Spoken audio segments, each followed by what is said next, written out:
पहला सवाल है, ये मत समझिएगा हर एग्जाम के लिए, चाहे आप कोई भी एग्जाम तैयारी करते हैं जिसमें आपका ये सवाल पूछा जाता है, ठीक है। हाँ बिहार, अरे बिहार पुलिस से, अरे बिहारो पुलिस का चलेगा, सब चलेगा, ये टेंशन मत लो। आए समझो, जो एग्जाम अभी करंट में है वो एग्जाम को देखते हुए, और इसमें जीके जीएस है तो आपको बिहार पुलिस में भी काम आएगा, ये भी आप ध्यान रखिएगा। चलिए, सब होगा सब होगा, बिहारो पुलिस चलेगा, बंद नहीं हुआ है। चलिए अगला सवाल है कि भारत में आने वाला सबसे सूर्याती खोजकर्ताओं में से एक मेगास्थनीज था, वो किस देश का था। और पूछा है जो मेगास्थनीज था ये किस देश का था, ये बताइए। देखिए अगर हम बात करेंगे, आपको पता होगा कि ये मेगास्थनीज के ने एक बुक लिखा था। मेगास्थनीज की अगर हम बात करेंगे कि मेगास्थनीज, और मेगास्थनीज ने एक बुक लिखा, और इस बुक का नाम था, आपको पता होगा, जिसका नाम था इंडिका। क्या नाम था? इंडिका। और ये इंडिका जो है किसके बारे में बताता है, तो ये मौर्य वंश के बारे में, किस वंश के बारे में? मौर्य वंश के बारे में ये बताता है। और इंडिका ये भी बताता है कि जो पाटलिपुत्र शहर का जो स्थापना हुआ था, पाटलिपुत्र शहर का क्या हुआ था? स्थापना हुआ था। इसके बारे में, सुंदरता इसके बारे में बताता है। तो ध्यान रखिएगा, सुंदरता के भी बारे में बताता है पाटलिपुत्र का, जिसका नाम क्या है? मेगास्थनीज। अब सवाल कहेगा कि सर भारत आने वाले सबसे पहला व्यक्ति था जिसका नाम क्या था? मेगास्थनीज। ये रहने वाला कहाँ का था सर? ग्रीस के रहने वाला था। कहाँ के रहने वाला था? ग्रीस के रहने वाला था। ऑप्शन नंबर क्या हो जाएगा? ऑप्शन नंबर ए हो जाएगा। तो ये भी आप ध्यान रखिएगा, ये रहने वाला कहाँ का था? ग्रीस का था। और ये भारत आने वाला सबसे पहला व्यक्ति था जिसका नाम क्या था? मेगास्थनीज। और किसके दरबार में आया था? तो आपको पता होगा कि एक व्यक्ति थे जिनका नाम था चंद्रगुप्त मौर्य। किसके दरबार में आया था? चंद्रगुप्त मौर्य के अगर हम बात करेंगे तो ये दरबार में आया था, चंद्रगुप्त मौर्य के दरबार में आया था, जिसका नाम क्या था? ये था ऑप्शन नंबर क्या हो जाएगा? ये। आगे चले, क्लियर? चलिए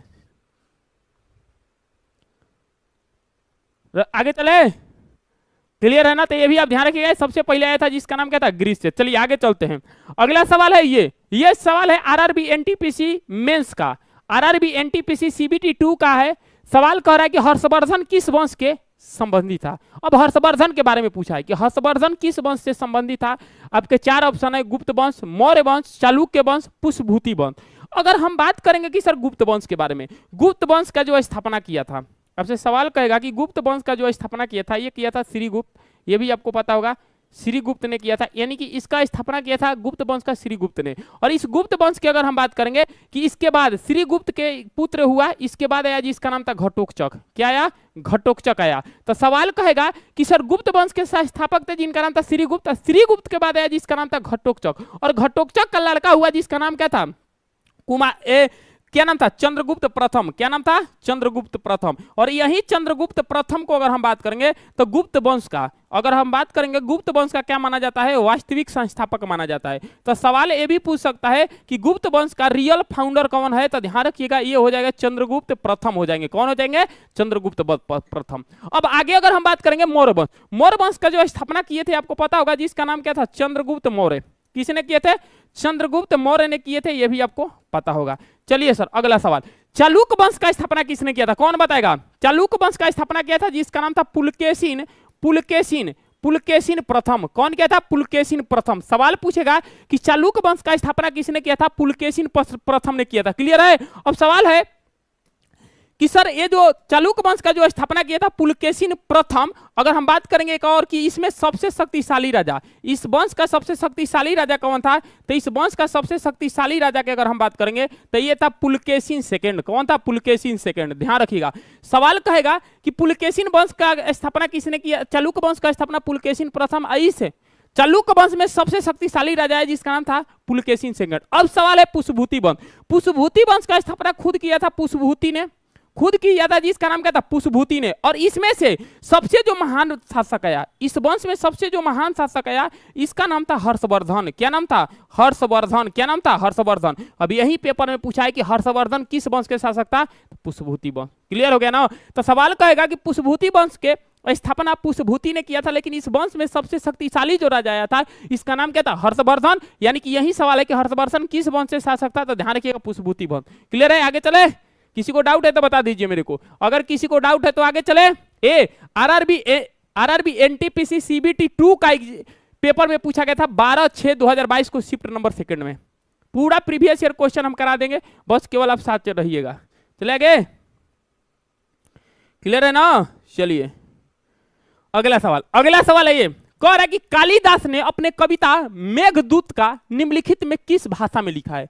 ये भी आरआरबी अगर हम बात करेंगे कि एनटीपीसी मेंस का, प्री का नहीं है सवाल, ये हाई लेवल सवाल है, ये सेकंड का पेपर का सवाल है, ये सीबीटी 2 का है 13/6/2022 के शिफ्ट नंबर सेकंड पे। अब बताइए, आपको पता होगा कि कालिदास जो एक बुक लिखते हैं जिसका नाम था मेघदूतम। सवाल सुनिएगा, मेघदूतम की अगर हम बात करेंगे, मेघदूतम, ये जो कालिदास जो मेघदूतम लिखे हैं, ये मेघदूतम किसके द्वारा लिखा है, तो ध्यान रखिए कालिदास। अब कालिदास जो मेघदूतम लिखे हैं, ये किस भाषा में लिखे हैं, तो आप भाषा का नाम जानते हैं जिनका नाम क्या था, संस्कृत।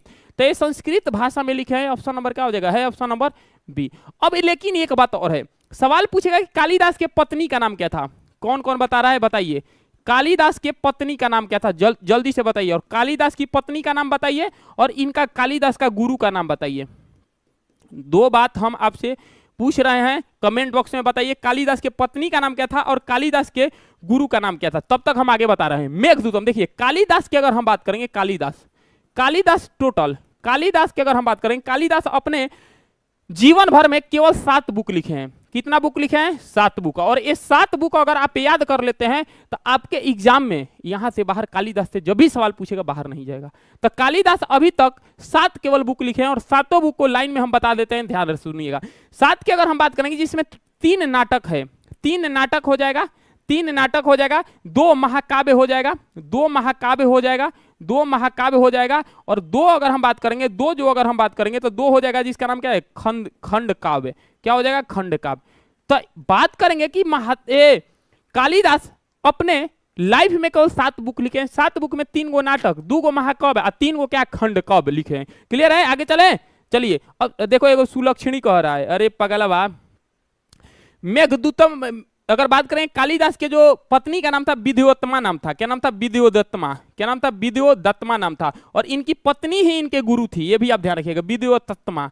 इनकी पत्नी ही इनकी क्या थी, गुरु थी। तो सवाल कहेगा कि इनकी पत्नी ही गुरु थी किनका, कालिदास का। ध्यान रखिएगा, ये ऐसी लड़की थी, ये बोली थी कि अगर कोई हमें शास्त्र में हरा देगा, तर्क करते हुए संस्कृत में कोई हरा देगा तो हम उनसे शादी कर लेंगे। तो लास्ट में कालिदास को पकड़ कर ले गया था। आप पढ़े होंगे, लास्ट में इन्होंने हरा देते हैं और हराने के बाद इनको बाद में ज्ञान प्राप्त होता है। और एक कालिदास माँ काली के भक्त थे, ये भी आप ध्यान रखिएगा। अब सवाल है कि कालिदास टोटल 7 बुक लिखे, 7 बुक, 3 नाटक, 2 महाकाव्य और 2 खंड काव्य। अब ये कौन कौन है, तो नाटक लिखिएगा, कौन कौन है, नाटक लिख लीजिएगा, बॉडी पेपर में पूछता है। नाटक की अगर हम बात करेंगे, अभिज्ञान शकुंतलम। क्या क्या हो जाएगा, अभिज्ञान शकुंतलम, अभिज्ञान शकुंतलम हो जाएगा, अभिज्ञान शकुंतलम हो जाएगा। इसके बाद हो जाएगा विक्रम, विक्रम, विक्रम, विक्रम, मौर्य, मौर्य सांभी, ये भी आप ध्यान रखिएगा। इसके बाद अगला हो जाएगा जिसका नाम क्या है, मलिकवा अग्निमित्रम, मलिकवा, मलिकवा अग्निमित्रम, अग्निमित्रम, मलिकवा अग्निमित्रम। आगे बात करेंगे कि अब ये 3 नाटक हो गया, क्योंकि अब महात्मा गांधी बार बार आ रहा है। बात करेंगे कि अपने जीवन में कालिदास 7 बुक लिखे हैं, 7 बुक में से 3 नाटक लिखे हैं, और तीनों ये नाटक आपको नाम याद रखिएगा क्या है। उसके बाद बात करेंगे कि क्या क्या है, जिसका नाम है महाकाव्य। महाकाव्य कौन कौन है, लिख लीजिएगा। महाकाव्य की अगर हम बात करेंगे, कालिदास महाकाव्य कौन कौन लिखे हैं, तो पहला महाकाव्य की अगर हम बात करेंगे तो ये हो जाएगा रघुवंशम।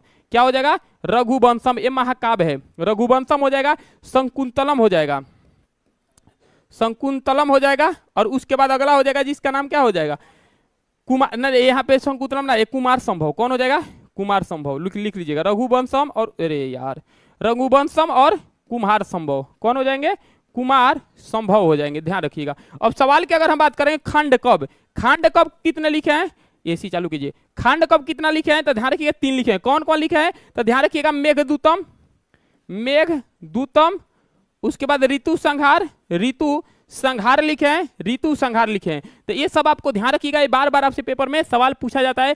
कि अगर बात करेंगे, 1 मिनट रुक जाना भाई, अगर हम बात करेंगे कि अपने कालिदास अपने जीवन में कितने, अगर हम बात करें कितने बुक लिखे हैं, 7 बुक लिखे हैं, और 7 बुक आपको पेपर में पूछा जाता है। अभी तक यहां से बाहर सवाल नहीं पूछा है। 7 बुक आप लाइन से लिख लीजिएगा, तो ऑप्शन नंबर क्या हो जाएगा, संस्कृत हो जाएगा। चले आगे, चलिए आगे, चलिए 7, क्लियर है ना। चलो अगला सवाल, अगला सवाल है ये, निम्नलिखित में किस विरासत स्थल को वास्तुकला द्रविड़ शैली, आरआरबी एनटीपीसी सीबीटी 1 का सवाल है। और ये सवाल पूछा गया है 2021 में। लाजवाब सवाल है, तगड़ा सवाल है। बताइए, कह रहा है कि निम्नलिखित में किस विरासत स्थल को वास्तुकला द्रविड़ शैली, देखिए मंदिर बनाने का 3 शैली होता है। आपको पता होगा कि अगर हम बात करेंगे कि मंदिर बनाने का, अगर सवाल कहेगा कि जो मंदिर होता है, मंदिर बनाने की अगर हम बात करेंगे तो 3 शैली होता है। कितना शैली? 3 शैली होता है। और तीनों शैली कौन कौन होता है? तो पहला शैली होता है जिसका नाम है नागर शैली। पहला होता है जिसका नाम क्या है? नागर शैली। नागर शैली, नागर शैली के बाद होता है जिसका नाम क्या है? बेसर शैली। कौन सी शैली? बेसर शैली। बेसर शैली। और बेसर शैली के बाद तीसरा जो शैली होता है द्रविड़ शैली। कौन सी शैली? द्रविड़ शैली। अब दोस्त मेरे, ये जो 3 शैली होता है मंदिर बनाने के 3 शैली। अब जो नागर शैली है ये नॉर्थ इंडिया में बनाया जाता है। कहां पे? नॉर्थ इंडिया में जितने भी मंदिर का निर्माण होगा। और ये जो द्रविड़ शैली है साउथ इंडिया में, साउथ इंडिया दक्षिण भारत में बनाया जाता है। और ये दोनों का मिक्स बनता है जिसका नाम है बेसर शैली। तो सवाल कहेगा कि बेसर शैली दोनों का मिक्स है, लेकिन सवाल है कि किस विरासत स्थल को ये वास्तुकला द्रविड़ शैली में है स्थित। बताइए इसका आंसर क्या हो जाएगा? हाँ, नागर बेसर। बताओ बताओ जल्दी से बताओ। हाँ, तो ये हो जाएगा जी, इसका नाम क्या हो जाएगा? ये हो जाएगा हम्पी। क्या हो जाएगा? हम्पी। अब सवाल है कि कोणार्क, कोणार्क की अगर हम बात करेंगे जो सूर्य मंदिर है ये कहाँ है सर? तो कोणार्क के जो सूर्य मंदिर की अगर हम बात करेंगे ये उड़ीसा में है। कहाँ पे है सर? उड़ीसा में। ये भी आपको ध्यान रखिएगा। तो मंदिर बनाने का 3 शैली, कौन कौन शैली? तो नागर शैली, बेसर शैली, द्रविड़ शैली। नागर शैली जो है ऊपर वाले एरिया में बनाया जाता है। जब आप भारत के मैप देखिएगा तो ये ऊपर वाला एरिया में नागर शैली, बीच वाले एरिया में बेसर शैली, या नीचे एरिया में बनाया जाता है जिसका नाम क्या है? द्रविड़ शैली। क्लियर है? ये भी आपको ध्यान रखिएगा। चले आगे, तो इसका आंसर हो जाएगा हम्पी। चलिए अगला सवाल है ये सवाल कि हाँ, ये तगड़ा सवाल है। आरआरबी एनटीपीसी सीबीटी 2 का है। जितना आरआरबी एनटीपीसी सीबीटी 2 में पेपर में पूछा गया सब करा देंगे, बस जुड़े रहिएगा। केवल हमको 10 दिन समय दे दीजिए, 10 दिन में टोटल करा देंगे। गुणतत्व का 85 भाषा में लिखा गया है। एक बुक है जिसको 85 भाषा में लिखा गया है। एक कौन ऐसा बुक है? अब पूछा है कि एक बुक का नाम है गुणतत्व, इसको 85 भाषा में लिखा गया है। इस 85 भाषा को अगर हम बात करेंगे तो आम भाषा में प्राकृत भाषा के नाम से जाना जाता है, प्राकृत भाषा। तो इसमें कौन ऐसा जो बुक है जिसको प्राकृत भाषा में लिखा गया है, जिसे आरआरबी एनटीपीसी सीबीटी 2 का सवाल है। अब आपको बता रहा है कि पंचतंत्र, पंचतंत्र का लेखक कौन है? तो आपको पता होगा पंचतंत्र का लेखक है जिनका नाम है विष्णु शर्मा। कौन है? विष्णु शर्मा। आपको पता होगा पंचतंत्र का लेखक कौन है? विष्णु शर्मा। आपको बताना है कि काथासरी सागर का लेखक कौन है? तो ध्यान रखिएगा सोमदेव। कौन है? सोमदेव। कौन है? सोमदेव। आपको बताना है कि मृतकचिकम का लेखक कौन है? जल्दी से बताइए। शूद्रक। कौन हो जाएंगे? तो मृतकचिकम का लेखक कौन हो जाएगा? शूद्रक हो जाएंगे। कौन हो जाएंगे? शूद्रक। और आपको बताना है कि बृहत कथा का कौन है? बताइए जल्दी से बताइए, बृहत कथा का कौन है? तो बृहत कथा की अगर हम बात करेंगे तो ये लेखक हो जाएंगे जिसका नाम है गुणतत्व। और यही बुक को 85 भाषा में, कौन भाषा में? 85 भाषा में लिखा गया। चाहे इसको प्राकृत भाषा बोला जाता है। क्या भाषा बोला जाता है? प्राकृत भाषा बोला जाता है। ये भी आप ध्यान रखिएगा। तो इसका ऑप्शन क्या हो जाएगा? ऑप्शन नंबर सी हो जाएगा। और आपको एक सवाल बताना है कि ये जो सोमदेव हैं ये किसके दरबार में रहते थे? कोई बताएगा? सोमदेव की अगर हम बात करेंगे, सोमदेव किसके दरबार में रहते थे? जल्दी से बताइए। सोमदेव की अगर हम बात करेंगे, सोमदेव किसके दरबार में रहते थे? जल्दी से बताइए, सोमदेव किसके दरबार में रहते थे? अरे सोमदेव किसके दरबार में रहते थे? ये सवाल बताइए। सोमदेव किसके दरबार में रहते थे? जो बता देगा मान जाएंगे। सोमदेव किसके दरबारी कवि थे? सोमदेव किसके दरबारी, किसके दरबारी अगर हम बात करेंगे कवि थे? सोमदेव किसके दरबारी कवि थे? जल्दी से बताइए। सोमदेव किसके दरबारी कवि थे? जल्दी से कमेंट बॉक्स में, जल्दी से कमेंट बॉक्स में बताइएगा। सोमदेव किसके दरबारी कवि थे? जल्दी से बताइए भाई। सोमदेव बताओ रे, सोमदेव बताओ किसके दरबारी कवि थे? तो कश्मीर के राजा, लिख लीजिएगा। ये कश्मीर के अगर हम बात करें, कश्मीर के राजा जो इनकी पत्नी थी जिनका नाम था सूर्यवंती। क्या नाम था? सूर्यवंती। क्या नाम था? सूर्यवंती के दरबार में रहते थे। और इन्हीं के सूर्यवंती के ऊपर एक कविता लिख दी है जिसका नाम हो गया काथासरी सागर, इन्हीं के दरबार में। तो सवाल कहेगा कि सोमदेव के अगर हम बात करेंगे, सोमदेव किसके दरबार में रहते थे? तो कश्मीर के राजा और उनकी जो रानी थी सूर्यवंती, उनके दरबार में एक दरबारी कवि थे जिनका नाम क्या था? सोमदेव। तो इसका आंसर क्या हो जाएगा? ऑप्शन नंबर सी हो जाएगा। क्लियर है? आगे चले, तो ये बात आपको ध्यान रखिएगा। चलिए, अरे कश्मीर के राजा सूर्यवंती, बहुत बढ़िया। हाँ चलिए अगला सवाल, अगला सवाल आइए। हाँ तगड़ा सवाल है, ये बताइए। आरआरबी ग्रुप डी का सवाल है जितने भी आरआरबी एनटीपीसी ग्रुप डी का सवाल है सब इसमें हम करा देंगे। जो भी अगर बिहार पुलिस का तैयारी कर रहा है, चाहे बिहार दरोगा की तैयारी कर रहा है, चाहे बीपीएससी की तैयारी कर रहा है, चाहे बीएसएससी के, तो इसमें जीके जीएस सेम में रहेगा, ध्यान रखिएगा। और बिहार स्पेशल चलेगा, बंद नहीं हुआ है, ये भी आपको ध्यान रखिएगा। चलिए, सांस्कृतिक उत्सव त्रिशूरपुरम, सवाल की अगर हम बात करेंगे, सवाल कर रहा है कि त्रिशूरपुरम की अगर हम बात करेंगे, त्रिशूरपुरम, अब ये त्रिशूरपुरम उत्सव जो है ये किस राज्य में मनाया जाता है? आपको बताइए, क्या तेलंगाना में, क्या कर्नाटक में, पश्चिम बंगाल में, केरल में? देखिए, त्रिशूरपुरम जो त्योहार है ये मनाया जाता है केरल में। कहां पे? केरल में। केरल के एक मंदिर है जिसका नाम है बकुठुनाथ।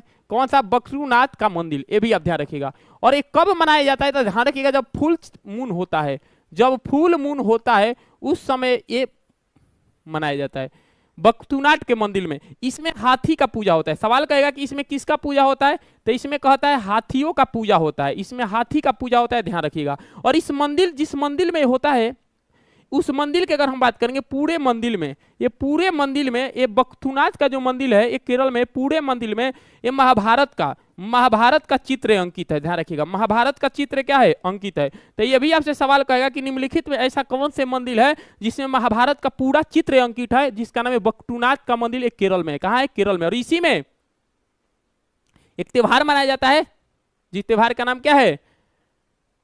त्रिशूरपुरम। अगला क्या बात करेंगे? केरल। केरल में अगर हम बात करें, केरल में एक और मंदिर है जिस मंदिर का नाम है सबरीमाला का मंदिर। कौन सा मंदिर? सबरीमाला का मंदिर। और ये जो सबरीमाला का जो मंदिर है, ध्यान रखिएगा, ये जो सबरीमाला का मंदिर है ये भी केरल में, जिसमें लॉर्ड अयप्पा की अगर हम बात करेंगे, लॉर्ड अयप्पा का इसमें पूजा होता है। और इस मंदिर में कौन सा त्योहार लगता है? तो ध्यान रखिएगा, ये इसमें फेस्टिवल मनता है जिसका नाम है मकर बिलक्कू त्योहार। कौन सा?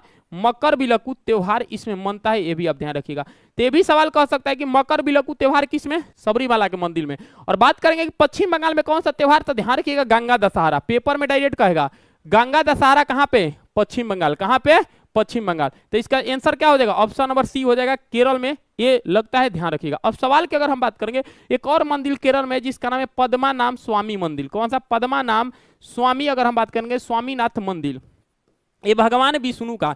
सवाल कहेगा किसका मंदिर है? ध्यान रखिएगा, ये भगवान विष्णु के अगर हम बात करेंगे, विष्णु का लेटी हुई प्रतिमा की अगर हम बात करेंगे, ये मूर्ति है और ये क्या है? पूजा होता है। तो ऑप्शन नंबर क्या हो जाएगा? ऑप्शन नंबर सी हो जाएगा। चले आगे। अरे बिहार पुलिस का क्लास होगा, ये बिहार पुलिस है, ये बिहार पुलिस का क्लास है बाबू, ये मत समझिएगा कि बिहार पुलिस का क्लास है, सब बिहार पुलिस चलेगा, आए समझ में? तो पढ़िए बिहार, अरे बिहार पुलिस में भी काम आएगा और बिहार पुलिस का भी कराएंगे। अभी ये सब जो बिहार पुलिस का में पूछेगा त्रिशूरपुरम त्योहार तो बदल जाएगा, सब सेम वही है। बिहार पुलिस का बिहार जीके का बैच ला रहे हैं, उसका देख रहे हैं, शिफ्ट कर रहे हैं, इसको पढ़ लीजिए, लेकिन आपका बिहार पुलिस का भी चलेगा, बिहार पुलिस में काम आएगा, ध्यान रखिएगा। आगे चले आगे ना। चलिए, प्रणाम सर, राधे राधे, राधे राधे गुरु। चलिए अगला सवाल। हाँ, ये सवाल बताइए कि किस संविधान संशोधन के तहत भारतीय संविधान को शिक्षा का अधिकार शामिल किया गया? हम जब भी पॉलिटी पढ़ते थे, पहले जब तैयारी करते थे यूपीएससी का, तो हम शिक्षा का अधिकार ना पढ़ते थे, राइट टू एजुकेशन पढ़ते थे। शिक्षा का अधिकार लगता था गरीबों वाला, इसको पढ़ा जाता था RTE, ग्रुप डी का सवाल है, जिसे कहा जाता है राइट टू एजुकेशन। क्या कहते हैं? Right to education.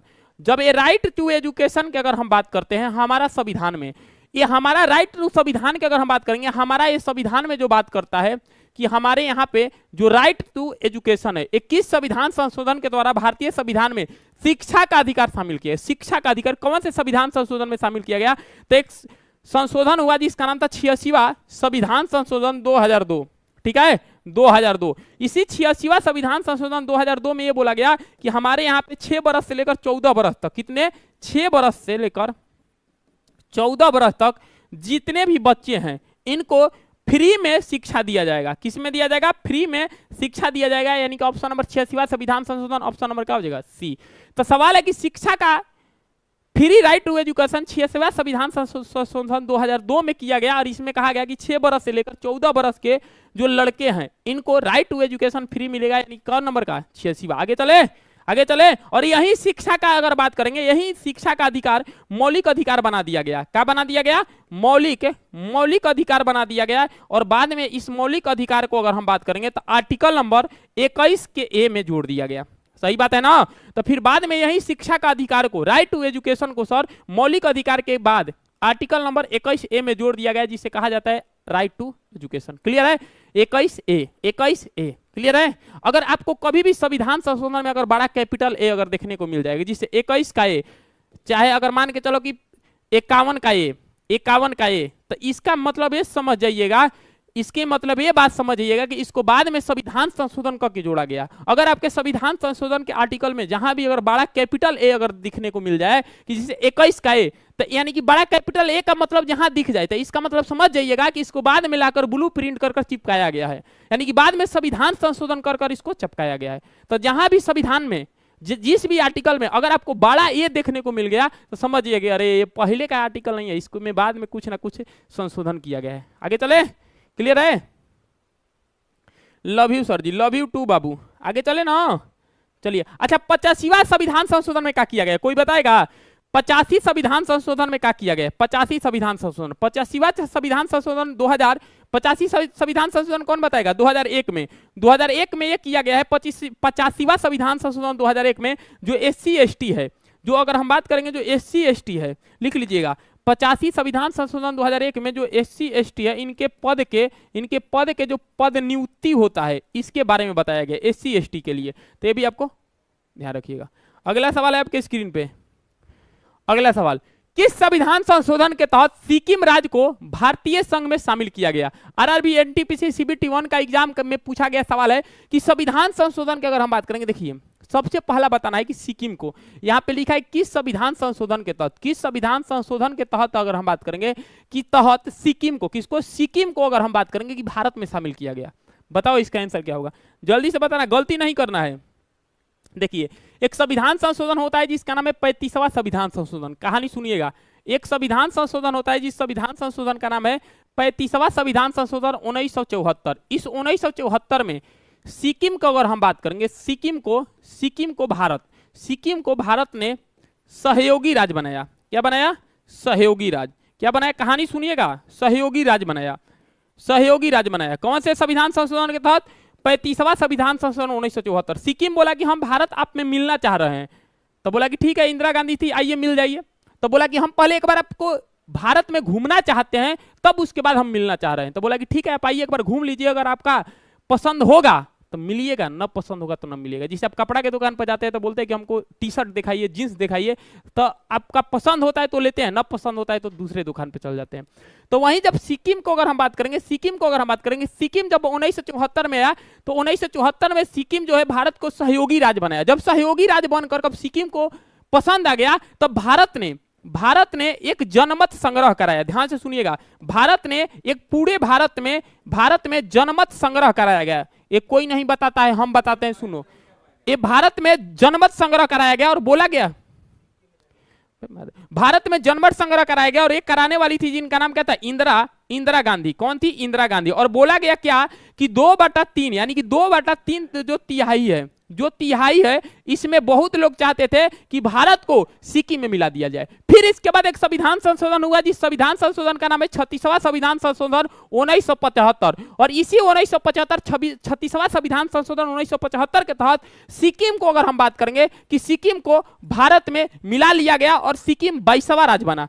सिक्किम कौन से राज्य बना? 22वां राज्य बना। तो ऑप्शन नंबर क्या हो जाएगा? Option number C. अगर सहयोगी पूछेगा 35वां, अगर पूर्ण रूप से पूछेगा तो 36वां। तो इसमें पूछा है कि भारतीय संघ में शामिल किया गया 36वां में, लेकिन सहयोगी 35वां में। कौन से राज्य बना? तो 22वां राज्य। ये भी आप जाने कौन से राज्य बना था? 22वां राज्य। ठीक है ना, आगे चलना, क्लियर है? चलिए आगे चले ना। चलिए एक बार आप शेयर कर दीजिएगा सभी दोस्तों को। चलिए अगला सवाल है, आशा करते हैं कि समझ में आ गया होगा। चलिए अगला सवाल है ये। अब सवाल ये कह रहा है कि निम्नलिखित में कौन था 124वें संविधान संशोधन का विधेयक से संबंधित था? RRB NTPC की अगर हम बात करेंगे कि RRB NTPC CBT 1 का सवाल है 15/2/2021 के मॉर्निंग में। अब सवाल कह रहा है कि 124वां संविधान संशोधन किससे संबंधित है? आपको बताइए 124वां संविधान संशोधन। देखिए 124वां संविधान संशोधन जो पेश हुआ था, आपको पता होगा कि 124वां जो संविधान संशोधन पेश हुआ ये 2019 में पेश हुआ। जब 2019 में पेश हुआ तो इसमें यह कहा गया कि जो ईडब्ल्यूएस है, जो ईडब्ल्यूएस की अगर हम बात करेंगे, जो आर्थिक रूप से कमजोर है, ध्यान रखिएगा, जो आर्थिक रूप से अगर हम बात करेंगे, आर्थिक रूप से कमजोर जो व्यक्ति हैं, इनको सरकारी नौकरी में यानी कि शैक्षणिक योग्यता में, किसमें सर, तो दो चीज में, एक मिलेगा जिसका नाम क्या था, शैक्षणिक योग्यता में, शैक्षणिक योग्यता में, और दूसरा जो मिलेगा बाबू ये किसमें मिलेगा, तो सरकारी नौकरी में। किसमें, सरकारी नौकरी में। और ये सरकारी नौकरी में कितना परसेंट, तो दोनों में मिलेगा आपको 10%। कितना परसेंट, 10%, जिसको ईडब्ल्यूएस कहा जाता है।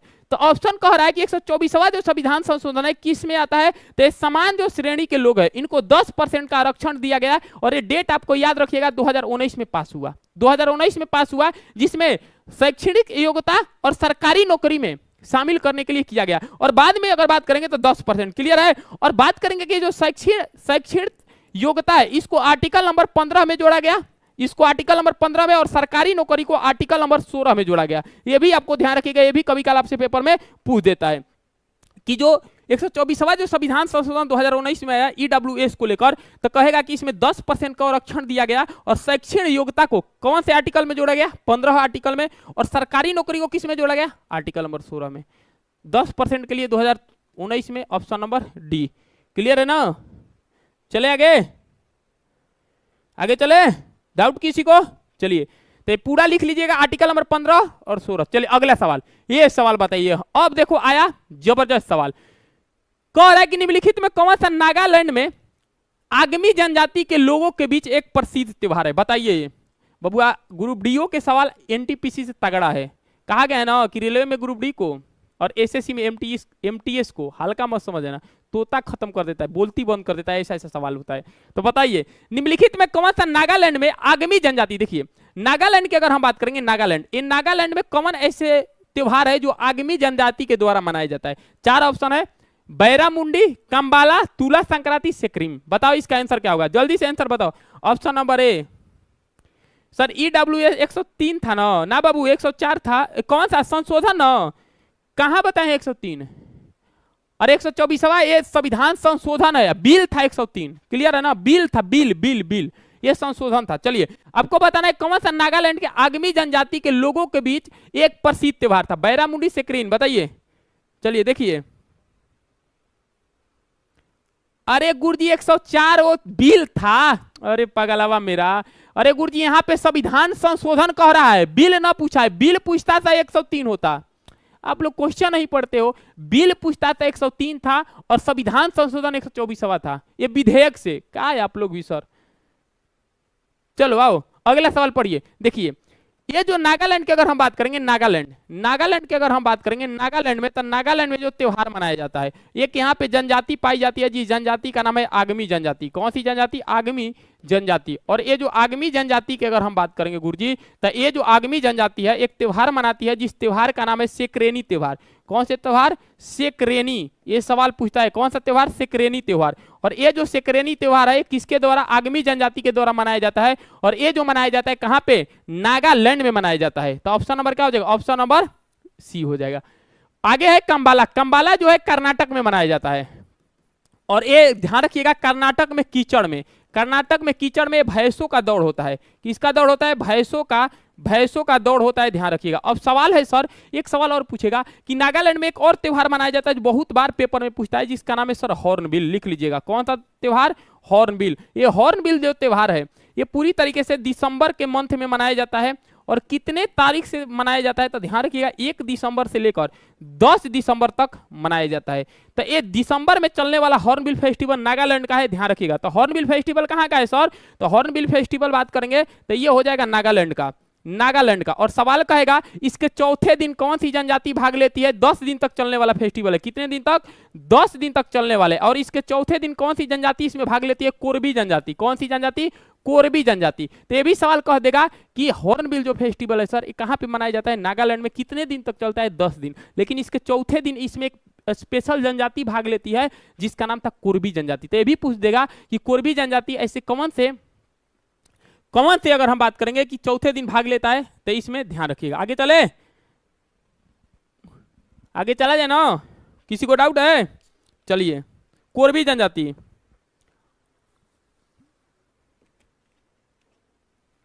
चलिए अगला सवाल है ये, ले पढ़ो। निम्नलिखित में किस त्योहार में ग्रामीण ओलंपिक के नाम से भी जाना जाता है? बताओ, अगर इसका कोई और गलत बता दिया आंसर बड़ी मारा मारेंगे। बताओ, सवाल है कि निम्नलिखित में किस त्योहार को ग्रामीण ओलंपिक के नाम से जाना जाता है? अब यहाँ पे पूछा है ग्रामीण ओलंपिक, सवाल है कि सर यहाँ पे कौन से इसमें ग्रामीण ओलंपिक के नाम से जाना जाता है? क्या किला रायपुर खेल, पुष्कर मेला, ओणम त्योहार, ड्रीम महोत्सव? जल्दी से बताइए, इसका आंसर गलती नहीं होना चाहिए, बड़ी मार मारेंगे। जल्दी से बताइए, चलिए इसका आंसर बताइए जल्दी से।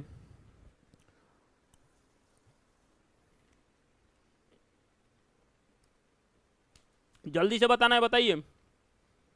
देखिए, अगर हम बात करेंगे ड्रीम महोत्सव, ये ड्रीम महोत्सव की अगर हम बात करेंगे, ये मनाया जाता है अरुणाचल प्रदेश में। कहाँ पे? अरुणाचल प्रदेश में। और ये अरुणाचल प्रदेश में जो ड्रीम महोत्सव है, ये जो मनाती है अप्तानी जनजाति। कौन सी जनजाति? अप्तानी जनजाति के द्वारा। किसके द्वारा? अप्तानी जनजाति के द्वारा ये मनाने वाला फेस्टिवल है। और ये कौन से जिला में मनाया जाता है? तो ध्यान रखिएगा, ये जो जिला हो जाएगा जीरो जिला। ये भी आपसे सवाल पूछता है कि सर जो ये महोत्सव है, जो ड्रीम महोत्सव है, कौन से जिला में मनाया जाता है? तो ध्यान रखिएगा जीरो जिला में। ओणम आपको पता होगा कि सर ओणम जो है एक केरल में मनाया जाने वाला फेस्टिवल है। पुष्कर मेला सर आपको पता होगा कि ये राजस्थान में, कहां पे?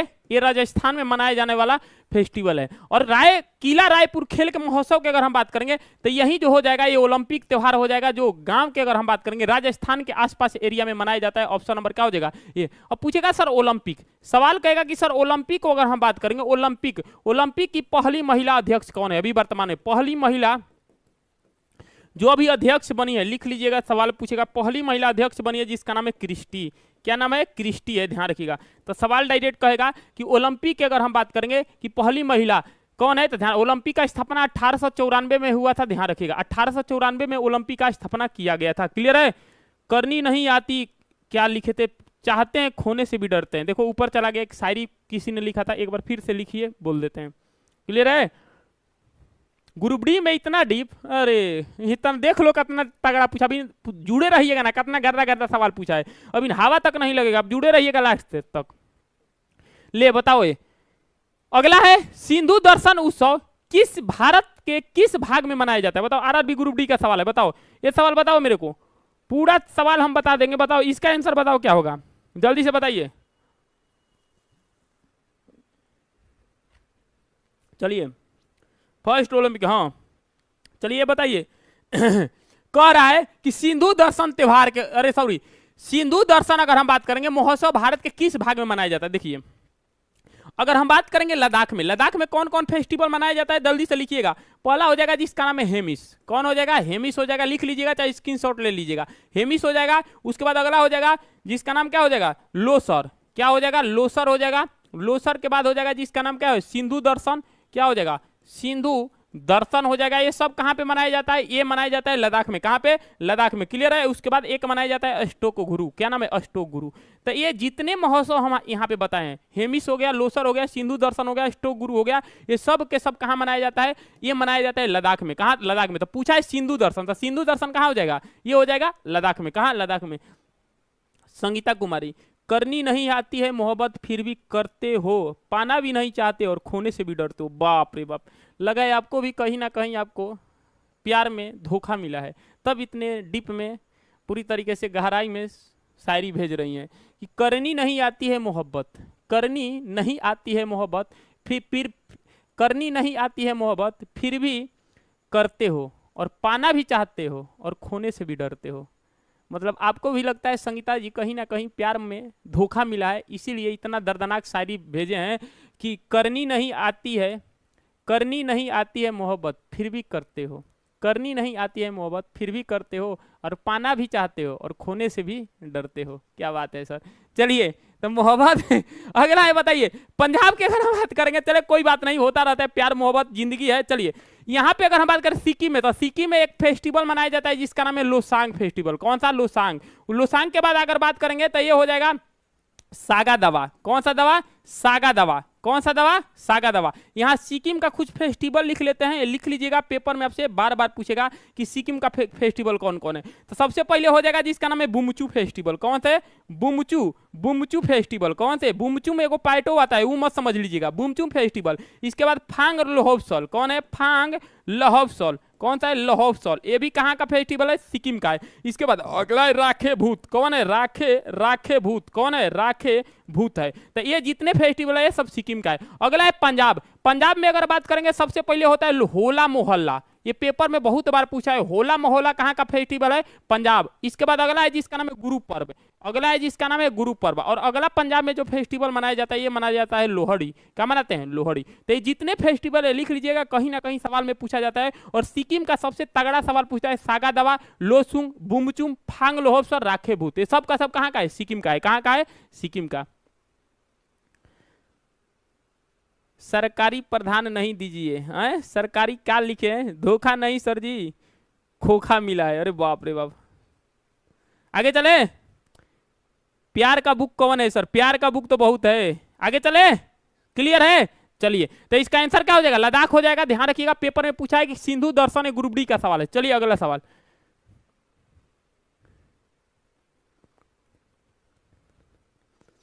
चलिए अगला सवाल। मेघालय की गारो जनजाति, सवाल है ग्रुप डी का। मेघालय में जो गारो जनजाति के द्वारा बीच सबसे लोकप्रिय त्योहार कौन सा है? अब कहिएगा ये मास्टर साहब आता ना तगड़ा तगड़ा सवाल कहां से ला रहे हैं, और ये तगड़ा तगड़ा सवाल पूछ रहा है। कह रहे हैं मेरे बाबू कि सर मेघालय में जो गारो जनजाति है, मेघालय में 3 जनजाति पाई जाती है, गारो, खासी, जयंतिया, और इसी में से जो गारो जनजाति है, कह रहा है कि इसके बीच सबसे लोकप्रिय त्योहार कौन सा है? हम आपको सर पढ़ाए थे कि ये जो सांग महोत्सव है ये सर मणिपुर में मनाया जाता है। हाँ जी सर, पढ़े, मणिपुर में मनाया जाता है। और मणिपुर में एक और फेस्टिवल मनाया जाता है जिसका नाम है संघाई महोत्सव। जी हाँ सर, पढ़ाए हैं आप, बहुत बढ़िया से पढ़ाए हैं। चलिए सर, ये नुआखाई भी पढ़ाए हैं सर। नुआखाई, रज पर्व और धानु यात्रा, ये तीनों उड़ीसा में मनाया जाता है। जी सर, ये तो उड़ीसा का त्योहार हो गया। कौन कौन सर? तो उड़ीसा के 3 त्योहार, एक नुआखाई हो गया, एक धानु यात्रा हो जाएगा, धानु यात्रा हो जाएगा, और रज पर्व हो गया। ये तीनों त्योहार सर हम पढ़ाए हैं। कहाँ का? उड़ीसा का। ठीक है सर। अब सवाल कह रहा है कि मेघालय का। मेघालय के अगर हम बात करेंगे तो ये बांग्ला जो त्योहार है, जी हाँ सही सुने, और ये बड़ी बार बार पेपर में पूछता है कि जो बांग्ला महोत्सव है ये सर कहाँ मनाया जाता है? मेघालय में मनाया जाता है। और ये मेघालय में जो मनाया जाता है सर किसके द्वारा मनाया जाता है? तो वहां पे एक जनजाति पाई जाती है जिसका नाम है गारो जनजाति, और यही गारो जनजाति एक त्योहार मनाती है जिस त्योहार का नाम है, जिसका नाम क्या है? बांग्ला महोत्सव। पेपर में पूछेगा कि बांग्ला महोत्सव ये भारत के किस राज्य में, तो आंख बंद कर कर मार देना, जिसका नाम क्या है? मेघालय में। और मेघालय में कौन सी जनजाति? गारो जनजाति। कौन सी जनजाति? गारो जनजाति। क्लियर है? आगे चले। और इसे 100 ड्रम महोत्सव भी कहा जाता है। कभी अगर पेपर में पूछेगा कि इसे 100 ड्रम महोत्सव, सवाल कहेगा कि 100 ड्रम महोत्सव की अगर हम बात करेंगे ये भारत के किस राज्य में मनाया जाता है, तो 100 ड्रम महोत्सव इसी को कहा जाता है मेघालय में बांग्ला महोत्सव को। तो 100 ड्रम महोत्सव बांग्ला ही महोत्सव को कहा जाता है, जिसका दूसरा नाम है, ये भी आप ध्यान रखिएगा। तो कभी आपसे पेपर में पूछेगा कि 100 ड्रम महोत्सव ये कहाँ पे? मेघालय में मनाया जाता है, इसी का सेकंड नाम है, ध्यान रखिएगा। तो इसका ऑप्शन क्या हो जाएगा? ऑप्शन नंबर ये हो जाएगा। आगे चले, क्लियर हो गया? किसी को डाउट? अरे किसी को डाउट है? किसी को डाउट है तो बोलिए जल्दी से। अच्छा सर, मणिपुर के बारे में कुछ लिख लीजिएगा, मणिपुर का त्योहार बता देते हैं आपको, जल्दी से नोट कर लीजिएगा। मणिपुर से सवाल बहुत पेपर में बार बार पूछता है, मणिपुर का त्योहार लिख लीजिएगा। मणिपुर, मणिपुर से कुछ त्योहार लिख लीजिएगा। चलिए, मणिपुर का सबसे पहला जो त्योहार है लिखिए, जिसका नाम क्या है? सबसे पहला में मणिपुर का त्योहार का लिख लीजिएगा, संघाई महोत्सव। कौन सा महोत्सव? संघाई महोत्सव। संघाई महोत्सव ये मणिपुर का लिख लीजिएगा। इसके बाद अगला है लू लंगाई नाई, लुई नगाई नगाई नी, ये फेस्टिवल भी कहाँ पे? मणिपुर। अगला लिखिएगा जिसका नाम है संघाई महोत्सव। संघाई तो लिख दिए। संघाई के बाद अगला हो जाएगा जिसका नाम है गान नगाई। क्या नाम है? गान नगाई महोत्सव। ये भी कहाँ पे? सिक्किम में। और एक और त्योहार यहाँ पे मनाया जाता है जिसका नाम है लाई होरोबा।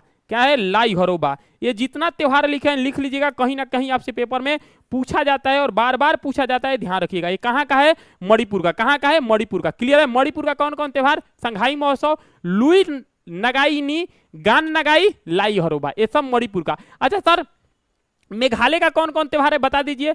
मेघालय के अगर हम बात करेंगे, मेघालय का जो पहला ही त्योहार हो जाएगा जिसे कहा जाता है बांग्ला त्योहार, ये हम बता दिए, बांग्ला महोत्सव, ये लिख लीजिएगा। उसके बाद अगला हो जाएगा नोक्रेम महोत्सव। कौन सा महोत्सव?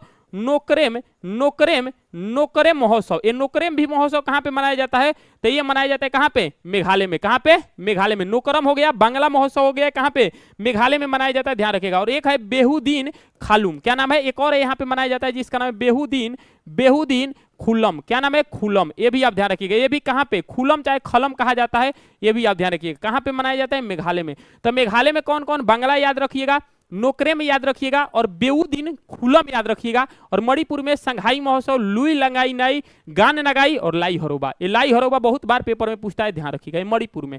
और मणिपुर में एक और त्योहार मनाया जाता है जिसका नाम है आओ ओसांग। क्या नाम है? आओ सांग महोत्सव। कौन है? आओ सांग महोत्सव। ये भी कहाँ पे? मणिपुर में। कहाँ पे? मणिपुर में। क्लियर है? तो इसका सही आंसर क्या हो जाएगा? इसका पूछा है सर कि कौन सी गारो जनजाति के द्वारा मनाया जाता है, तो ये हो जाएगा बांग्ला त्योहार। क्या हो जाएगा? बांग्ला त्योहार। चले आगे, इसका क्या हो जाएगा? बांग्ला त्योहार। चले आगे, अगला है। कोई शायरी नहीं बोल रहा है, पता नहीं दीपक सर का क्लास नहीं ले रहे हैं 8 PM वाला, एक कल लेंगे। चल अगला सवाल, पोंगल त्योहार। ले बताओ अगला सवाल कहेगा कि पोंगल त्योहार निम्नलिखित में किसका पूजा होता है? अगर इसका किसी ने गलत आंसर बोल दिया बड़ी मार मारेंगे। बताइए जल्दी से, आगे चलिए, बताइए जल्दी से, बताइए सवाल। अरे जब से चल गई लो छोड़ी के हम के, बताओ बताओ इसका आंसर बोलो।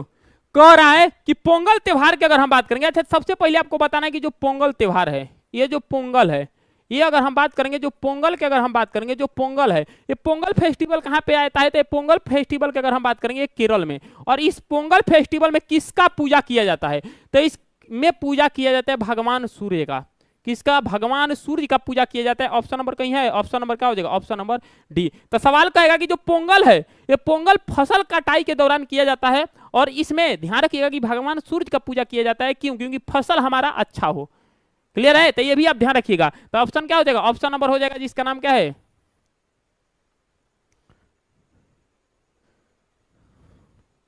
चलिए अगला सवाल, अगला सवाल है ये। हाँ ये सवाल तगड़ा सवाल है। किस संशोधन के दौरान संपत्ति का अधिकार के मौलिक अधिकार को अनुच्छेद आर्टिकल नंबर 300 के ए में एक तहत एक असाधारण कानूनी अधिकार में परिवर्तित कर दिया गया? आरआरबी एनटीपीसी सीबीटी 1 का क्वेश्चन है 2021 का। 2021 के, अब बताइए क्या 42वां, 40वां, 46वां, 44वां? अब आपको बताना है। देखिए सबसे पहले कहानी क्या है, आर्टिकल नंबर 12, सॉरी, अगर हम बारे में बात करेंगे तो आपको पता होगा कि सर इस संविधान संशोधन को अगर हम बात करेंगे, आर्टिकल नंबर 300 अगर हम बात करेंगे, जो संविधान संशोधन है, जो संविधान संशोधन की अगर हम बात करेंगे, जो संविधान संशोधन है, इसको कब किया गया? बताइए 42वां में, 46वां में, 44वां में या 40वां में? बताइए। 44वां संविधान संशोधन 1978, 44वां संविधान संशोधन 1978। हाँ देखो, सबसे पहला बात है आर्टिकल नंबर 31। सुनिएगा, आर्टिकल नंबर 31 है। ये आर्टिकल नंबर 31 में था जिसका नाम था संपत्ति का अधिकार। क्या नाम था? संपत्ति का अधिकार। सुनिएगा कहानी, आर्टिकल नंबर 31 में था जिनका नाम था संपत्ति का अधिकार। क्या नाम था? संपत्ति का अधिकार।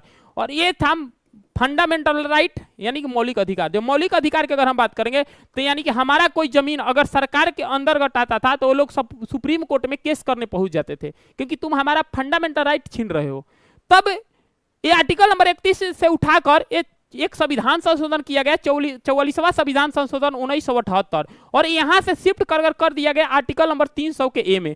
तो कौन से संविधान संशोधन? 44वां। ऑप्शन नंबर डी हो जाएगा, ऑप्शन नंबर डी हो जाएगा। तो 44वां संविधान संशोधन के तहत इस संपत्ति को अधिकार को कहां पे भेज दिया गया? आर्टिकल नंबर 300 के ए को। अगर आपको कभी भी संविधान में अगर बड़ा कैपिटल ए अगर दिख गया तो समझ जाइएगा कभी ना कभी संशोधन करके जोड़ा गया। अगला सवाल, ये सवाल बताइए, कौन से अनुच्छेद जीवन और व्यक्तिगत के स्वतंत्रता का सुरक्षित से संबंधित है? अब कह रहा है कि निम्नलिखित में ऐसे कौन से अनुच्छेद जो है, अरे अटुकल पोंगल,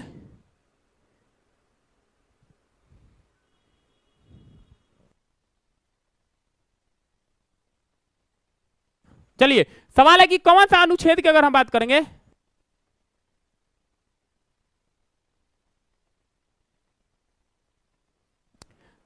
अगला है कि कौन सा अनुच्छेद जीवन के व्यक्तिगत के स्वतंत्रता का संबंधित है? आर्टिकल नंबर 22 में क्या है? आर्टिकल नंबर 22 है कि अगर कोई भी व्यक्ति जो गिरफ्तार होता है, कोई भी व्यक्ति गिरफ्तार होता है तो गिरफ्तार से उसका जो सुरक्षा के लिए इसके बारे में बताया गया है। अगला है आर्टिकल नंबर 31। 31 में था संपत्ति का अधिकार।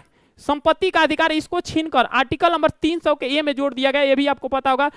44वां संविधान संशोधन 1978 में, आपको पता होगा। चलिए सर अगला सवाल है कि आर्टिकल अटुकल पोंगल कहाँ का है? अरे भैया केरल का है। कितना? अरे अटुकल एगो कह रहा है, क्या नाम है? एगुड़े बार कॉपी अटुकल अगर हम बात करेंगे अटुकल पोंगल कहाँ का है? केरल में है। कहाँ का है? केरल में। इसके बारे में पूरा जानकारी बता दें, बोलो इसके बारे में पूरा जानकारी बता दें। कौन कौन चाह रहा है कि इसके बारे में पूरा जानकारी बता दें? चलिए तो आर्टिकल नंबर 12 की अगर हम बात करेंगे, बताइए आर्टिकल नंबर 12 में राज्य का परिभाषा। आर्टिकल नंबर 12 में क्या? राज्य का परिभाषा, यानी कि राज्य का क्या है?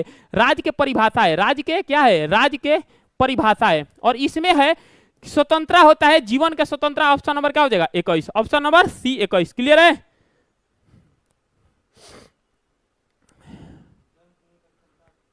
ले अटुकल पोंगल के बारे में बताते हैं। खोजिए कहाँ गया ले लो, सुनो इधर 1 मिनट।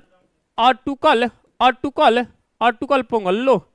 तुमको क्या लग रहा है कि हम छपरी वाला मास्टर हैं, याद कर कर आते हैं? तब तैसा पढ़ते हैं। ले पढ़ो अटुकल पोंगल को, भाग जाओगे तुम इतना देखोगे तो। और ये अटुकल पोंगल की अगर हम बात करेंगे, भगवती मंदिर। कौन सी मंदिर? भगवती मंदिर की अगर हम बात करेंगे तब मनाने जाने वाला एक धार्मिक उत्सव है। एक धार्मिक अगर हम बात करेंगे धार्मिक महोत्सव है। क्लियर है? क्लियर। और बात करेंगे ये जो महोत्सव है, ध्यान रखिएगा ये 10 दिनों तक। कितने दिनों तक? ये 10 दिनों तक अगर हम बात करेंगे, 10 दिनों तक ये चलता है।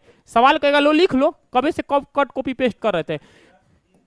इसमें महिलाएं के अगर हम जो अटुकल पोंगल में, इसमें महिला जो होती है ये 10 दिन तक, ये देवी को अगर हम बात करेंगे, देवी को पोंगल अपने सिर पे रखकर ये पोंगल क्या करती है? चढ़ाती है। क्या है? चढ़ाती है। ध्यान रखिएगा। एक कहेगा कि ये दुनिया में सबसे बड़ा, सवाल है कि ये दुनिया में सबसे बड़ा ये महिलाओं का सबसे बड़ा धार्मिक जमौड़ा है। जहां पे जमौड़ा का मतलब ये होता है कि बहुत सारे महिला मिलकर यहाँ पे भाग लेती है। पूरे दुनिया के जितने भी महिला की अगर बात करेंगे, सबसे अधिक यहाँ पे जमौड़ा है। क्लियर है? अगर मेन रूप से अगर हम बात करेंगे तो मेन रूप से कहां मनाया जाता है? तो ये ध्यान रखिएगा तिरुवनंतपुरम में ये मनाया जाता है। क्लियर है? तिरुवनंतपुरम जो केरल में है, यहीं पे फेस्टिवल को मनाया जाता है। और बता दें, छोड़े, इसमें कहेगा कि जो पोंगल की अगर हम बात करेंगे तो पोंगल, इसमें महिला जो होती है इसमें मिट्टी का, किसमें? मिट्टी की अगर हम बात करेंगे, मिट्टी के जो बर्तन होती है, इसमें चावल, गुड़, नारियल और केले से बना व्यंजन, यानी कि खाना, ये पोंगल के रूप में ये बनाती है। और इसे देवी को क्या करती है? अर्पित करती है। लिख लो। और बता दें, और बताओ पोंगल के बारे में बता दें। पोंगल के बारे में बोलो, लो लिखो। अरे बोलो पोंगल को। अब छोड़ो, अब बहुत हो गया, ठीक है? और बोलो तो और बता देंगे। चलो ये आ जाता है कहाँ से पता नहीं। चलो अगला है। इसको लगता है कि आते हैं देख कर पढ़ाते। अरे बाबू जब कहोगे तब ऑपरेशन यहाँ चलता है। चल अगला सवाल ये कह रहा है कि प्रारंभिक भारतीय इतिहास में सबसे महत्वपूर्ण शासक में एक चंद्रगुप्त द्वितीय की पुत्री का नाम बताइए। अरे बाप रे बाप। अब कह रहा है कि एक प्रारंभिक जो भारतीय हमारा इतिहास है, इसमें सबसे महत्वपूर्ण शासक जो चंद्रगुप्त द्वितीय हैं, जो गुप्त वंश के शासक थे, इनका पुत्री का नाम पूछ रहा है। क्लियर है? अब पुत्री के नाम पूछा है, जल्दी से बताइए। आगे चले। अरे पोंगलो बता दे। अब कह रहा है कि पोंगल तमिलनाडु में मनाया जाता है।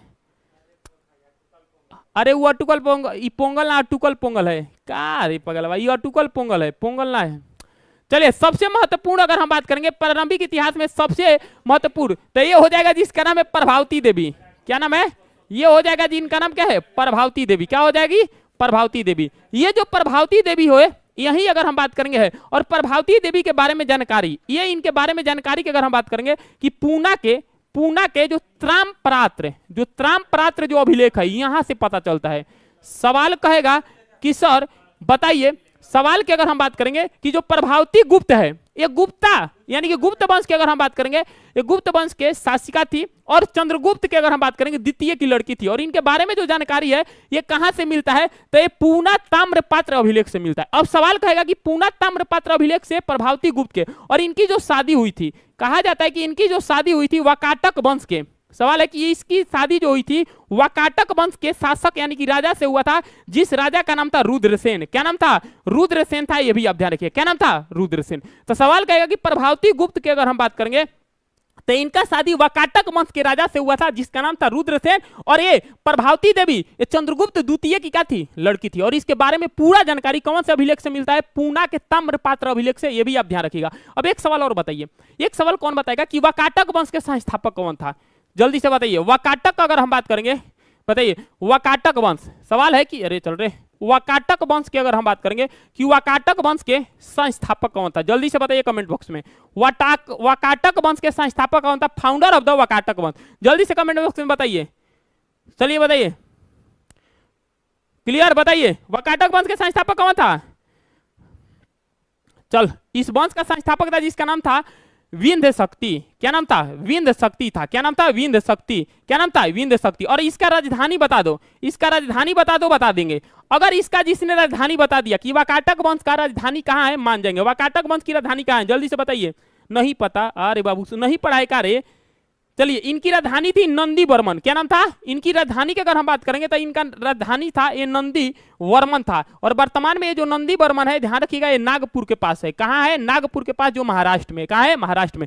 तो वाकाटक वंश के संस्थापक थे विंध्य शक्ति, इनकी राजधानी नंदी वर्मन था। नंदी वर्मन नागपुर के महाराष्ट्र के पास है, ये भी आप ध्यान रखिएगा। जब प्रवर प्रथम आया, जो इस वाकाटक वंश की अगर हम बात करेंगे, एक और राजा है जिसका नाम है प्रवर सेन। क्या नाम था, प्रवर सेन प्रथम। इसमें एक और राजा है जिसका नाम था प्रवर सेन प्रथम। ये राजा आया जो अपनी राजधानी चेंज कर दिया, कहां बना दिया, प्रवर सेन। कहां बना दिया, प्रवर सेन जो है अपनी राजधानी चेंज कर दिया। तो शुरुआत में इसकी राजधानी नंदी वर्मन था जो नागपुर में था, और इस वंश में एक शासक आया जिसका नाम था प्रवर सेन, और प्रवर सेन प्रथम अपना राजधानी ही चेंज कर दिया, कहां कर दिया, प्रवर सेन। क्लियर है, आगे चले, क्लियर है ना। चलिए आगे चले, चलिए अगला सवाल है, इसका आंसर क्या हो जाएगा, ऑप्शन नंबर डी हो जाएगा, प्रभावती गुप्त। चलिए अगला सवाल है, ये कौन सा देवता पृथ्वी स्थान स्थलीय देवता को श्रेणी में आता है। चलिए बताइए, कह रहा है इसमें कौन से वैदिक देवता, वैदिक में कह रहा है, निम्नलिखित में कह रहा है कि इसमें कौन से वैदिक, अगर हम बात करेंगे वैदिक देवता में पृथ्वी स्थान, पृथ्वी स्थान की अगर हम बात करेंगे स्थलीय के देवता की श्रेणी में आता है। स्थलीय, स्थल का मतलब होता है जमीन, कौन आता है, क्या सर, बृहस्पति, विष्णु, वरुण, इंद्र। देखिए पृथ्वी स्थान में स्थलीय जो देवता में दो लोग आते हैं, स्थलीय देवता की अगर हम बात करेंगे इसमें दो लोग आते हैं। पहला होते हैं जिनका नाम है बृहस्पति, क्या होते हैं, बृहस्पति, और दूसरा आते हैं जिनका नाम है वरुण। क्या नाम है, वरुण। तो सर इस ऑप्शन में तो दो दे दिया है, बृहस्पति और वरुण। दरवाजा बंद करके एशिया चालू कर दो ना, तब है। तो बात करेंगे कि सबसे बात करेंगे स्थलीय देवता की अगर हम बात करेंगे तो ये सबसे नंबर हो जाएगा बृहस्पति, और बृहस्पति के बाद आता है वरुण। तो नंबर 1 पे कौन हो जाएगा, तो वरुण नहीं, बृहस्पति मारिएगा, क्योंकि वरुण सेकंड नंबर पे आता है। तो ऑप्शन में जब भी रहेगा तो बृहस्पति मारिएगा, और सेकंड नंबर पे आएगा तो तब वरुण मारना है। क्लियर है, ये ऑप्शन नंबर सी बोल रहा है यार, रे दाता सी नहीं होगा बाबू, डी ए बी होगा। क्या होगा, बृहस्पति होगा। अगला सवाल, हाँ अब आया तगड़ा सवाल। अगर इसका कोई आरआरबी एनटीपीसी सीबीटी 1 का क्लास 2021 में पूछा गया है कि प्रसिद्ध संगीतकार जिसका नाम था उस्ताद बिस्मिल्लाह खां किस वाद्य यंत्र से जुड़े थे। यानी कि पूछा है कि जो उस्ताद बिस्मिल्लाह खां है ये क्या बजाते थे। देखिए हम आपको बताए थे कि इनका जन्म जो है, इनका जन्म की अगर हम बात करेंगे, इनका जन्म डुमरांव में हुआ था। कल ही पढ़ाए थे, इनका जन्म कहाँ हुआ था, डुमरांव में हुआ था। डुमरांव कहाँ है, बिहार में। और इनको भारत रत्न भी मिला था, और आपको बताना है कि इनको भारत रत्न 2001 में मिला था। कब मिला था, 2001 में मिला था। और ये बिस्मिल्लाह खां जब भारत आजाद हुआ 1947 में, तो ये लाल किले पे, लाल किले की अगर हम बात करेंगे, लाल किले पे शहनाई, ये शहनाई बजाए थे। क्या बजाए थे, शहनाई बजाए थे। तो आपको तो समझ में आ गया कि सर जो उस्ताद बिस्मिल्लाह खां है इनका संबंध किससे, शहनाई से। तो मार दीजिएगा शहनाई, ऑप्शन नंबर क्या हो जाएगा, बी। लेकिन कुछ और सवाल है जो पेपर में बार बार पूछेगा कि उस्ताद जो बिस्मिल्लाह खां है इनका मृत्यु जब हुआ था, इनका जब मृत्यु हुआ था, तो अगर हम बात करेंगे जब मृत्यु हुआ था तो भारत सरकार ने पूरे भारत में भारत सरकार ने पूरे भारत में एक दिन की अगर हम बात करेंगे, एक दिन का राष्ट्रीय शोक मनाया था। ये भी आप ध्यान रखिए, एक दिन का क्या मनाया था? राष्ट्रीय शोक मनाया था। किसके मृत्यु पे? तो ये हो जाएगा बिस्मिल्लाह खां। और बिस्मिल्लाह खां का मृत्यु हुआ कहां पे था? तो बिस्मिल्लाह खां का मृत्यु हुआ था हेरिटेज हॉस्पिटल। ध्यान रखिएगा, इनका मृत्यु हुआ था हेरिटेज हॉस्पिटल। ये कहां पे है सर? बनारस में। तो इनका मृत्यु हेरिटेज हॉस्पिटल में हुआ था। किसका? तो बिस्मिल्लाह खां का। कहां पे? तो ध्यान रखिएगा, ये बनारस में। कहां पे? बनारस में। क्लियर है? आगे चले, बोलो। शोक मनाया गया था, बहुत बढ़िया, शोक मनाया गया। आगे चले। अब सितार के वादक कौन कौन थे? तो सितार वादक थे पंडित रविशंकर। ध्यान रखिएगा, सितार वादक कौन थे? पंडित रविशंकर। पंडित रविशंकर क्या बजाते थे? सितार। क्या बजाते थे? सितार। बांसुरी दो लोग, पानालाल घोष और हरिप्रसाद चौरसिया। पानालाल घोष और हरिप्रसाद चौरसिया की अगर हम बात करेंगे तो दो व्यक्ति थे जो क्या बजाते थे? बांसुरी। तो बांसुरी दो लोग, पानालाल घोष और हरिप्रसाद चौरसिया। सितार के पंडित रविशंकर। तबला कौन बजाते थे? जल्दी से बताइए। तबला की अगर हम बात करेंगे तो जाकिर हुसैन। तबला कौन बजाते थे? अभी हाल ही में इनका मृत्यु हुआ है, जिसका नाम क्या है? तबला की अगर हम बात करें तो लिखवाइए देते हैं, लिखवा दें। चलिए, सितार वादक की अगर हम बात करेंगे, लिखिएगा सितार वादक की अगर हम बात करेंगे, सितार वादक की अगर हम बात करेंगे तो सबसे पहले हो जाएंगे पंडित रविशंकर हो जाएंगे सितार वादक। इसके बाद और कौन कौन हो जाएंगे सर? सितार वादक की अगर हम बात करें पंडित रविशंकर। इसके बाद हो जाएगा अनुष्का, क्या नाम है उनका? अनुष्का शंकर। क्या नाम था? अनुष्का शंकर हो जाएंगे। अनुष्का शंकर के बाद हो जाएंगे जिनका नाम क्या हो जाएगा? ये निखिल बनर्जी और विलायत खां। क्या हो जाएंगे? विलायत खां। ये जो हो जाएंगे क्या बजाते थे? तो ये बजाते थे सितार वादक। सितार वादक कौन कौन है? तो ध्यान रखिएगा, सितार वादक की अगर हम बात करेंगे तो पहला हो जाएंगे रविशंकर, अनुष्का शंकर, निखिल बनर्जी, विलायत खां। ये सब क्या बजाते थे? तो ये बजाते सितार वादक। क्या थे? सितार वादक। अगर बात करेंगे कि बांसुरी कौन कौन बजाते थे, तो बांसुरी की अगर हम बात करेंगे, बांसुरी जो वादक थे, बांसुरी वादक थे कौन थे? आपके पेपर में पूछेगा। बांसुरी वादक थे पहला नंबर हरिप्रसाद चौरसिया। सवाल कहेगा हरिप्रसाद चौरसिया। इसके बाद अगला हो जाएंगे पानालाल घोष। कौन हो जाएंगे? पानालाल घोष। कौन हो जाएंगे? पानालाल घोष। क्लियर है ना? पानालाल घोष। क्यों हो जाएंगे? पानालाल घोष। क्लियर है? आगे चले। उसके बाद हो जाएंगे रघुनाथ सेठ। कौन हो जाएंगे? रघुनाथ सेठ। तो ये तीन लोग का नाम आपको ध्यान रखिएगा, ये बजाते थे बांसुरी, जिनका नाम क्या था? ये तीनों नाम लिखवा दिए। अगला सवाल की अगर हम बात करेंगे, अगला कौन है? तबला वादक। अगला अगर हम बात करेंगे, अगला हो जाएंगे जिनका नाम क्या है? तबला वादक। तबला वादक की अगर हम बात करेंगे, सबसे पहला आता है जिसका नाम है जाकिर हुसैन। जाकिर हुसैन की अगर हम बात करेंगे, फ्री फिंगर स्टाइल के तबला बजाते थे। कौन से घराने से संबंधित है? तो पंजाब घराना। ये भी लिख लीजिएगा, कौन से घराने से संबंधित है? ये पंजाब घराना से संबंधित है। ध्यान रखिएगा। किस प्रकार के तबला बजाते थे?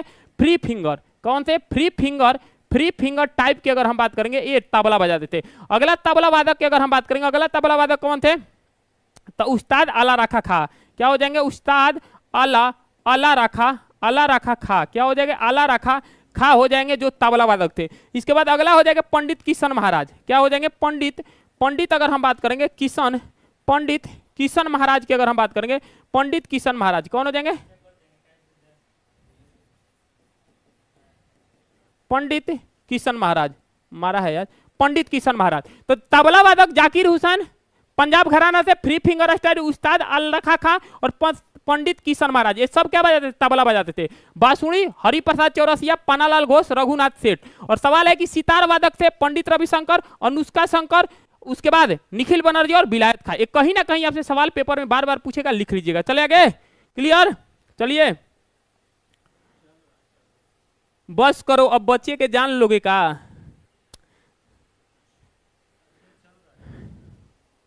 हाँ, चलो अगला सवाल। तो इसका आंसर आपको बता दिए, जिसका नाम क्या हो जाएगा? ये शहनाई हो जाएगा। चलो अगला सवाल। अगला सवाल है कि प्रसिद्ध संगीतकार श्रीमती एन राजम किस संगीत से जुड़ी हुई है? आरआरबी, एनटीपीसी, सीबीटी 1 का सवाल है, जल्दी से बताइए। एन एफ राजम संगीत बताइए। चलो मेरे मोहब्बत, बताओ इसका आंसर। कह रहा है कि सर स्कूल में हम तबला बजाते थे। हम भी स्कूल में एकदम तबला बजाते थे। चलिए, कह रहा है कि प्रसिद्ध संगीतकार श्रीमती एन राजम किस संगीत वाद्य यंत्र से सुने हैं? अब सवाल है कि सर यहाँ पे एन राजम दे दिया, क्या है? एस एन राजम, इनका संबंध की अगर हम बात करेंगे तो वायलिन बजाती थी। क्या बजाते थे? वायलिन। वायलिन वायलिन बजाते थे। ऑप्शन नंबर क्या हो जाएगा? ऑप्शन नंबर ये हो जाएगा। ये भी आप ध्यान रखिए। बांसुरी बाजा को अभी बताएं, पन्नालाल घोष और हरिप्रसाद चौरसिया। देखिए वो निकाला हे,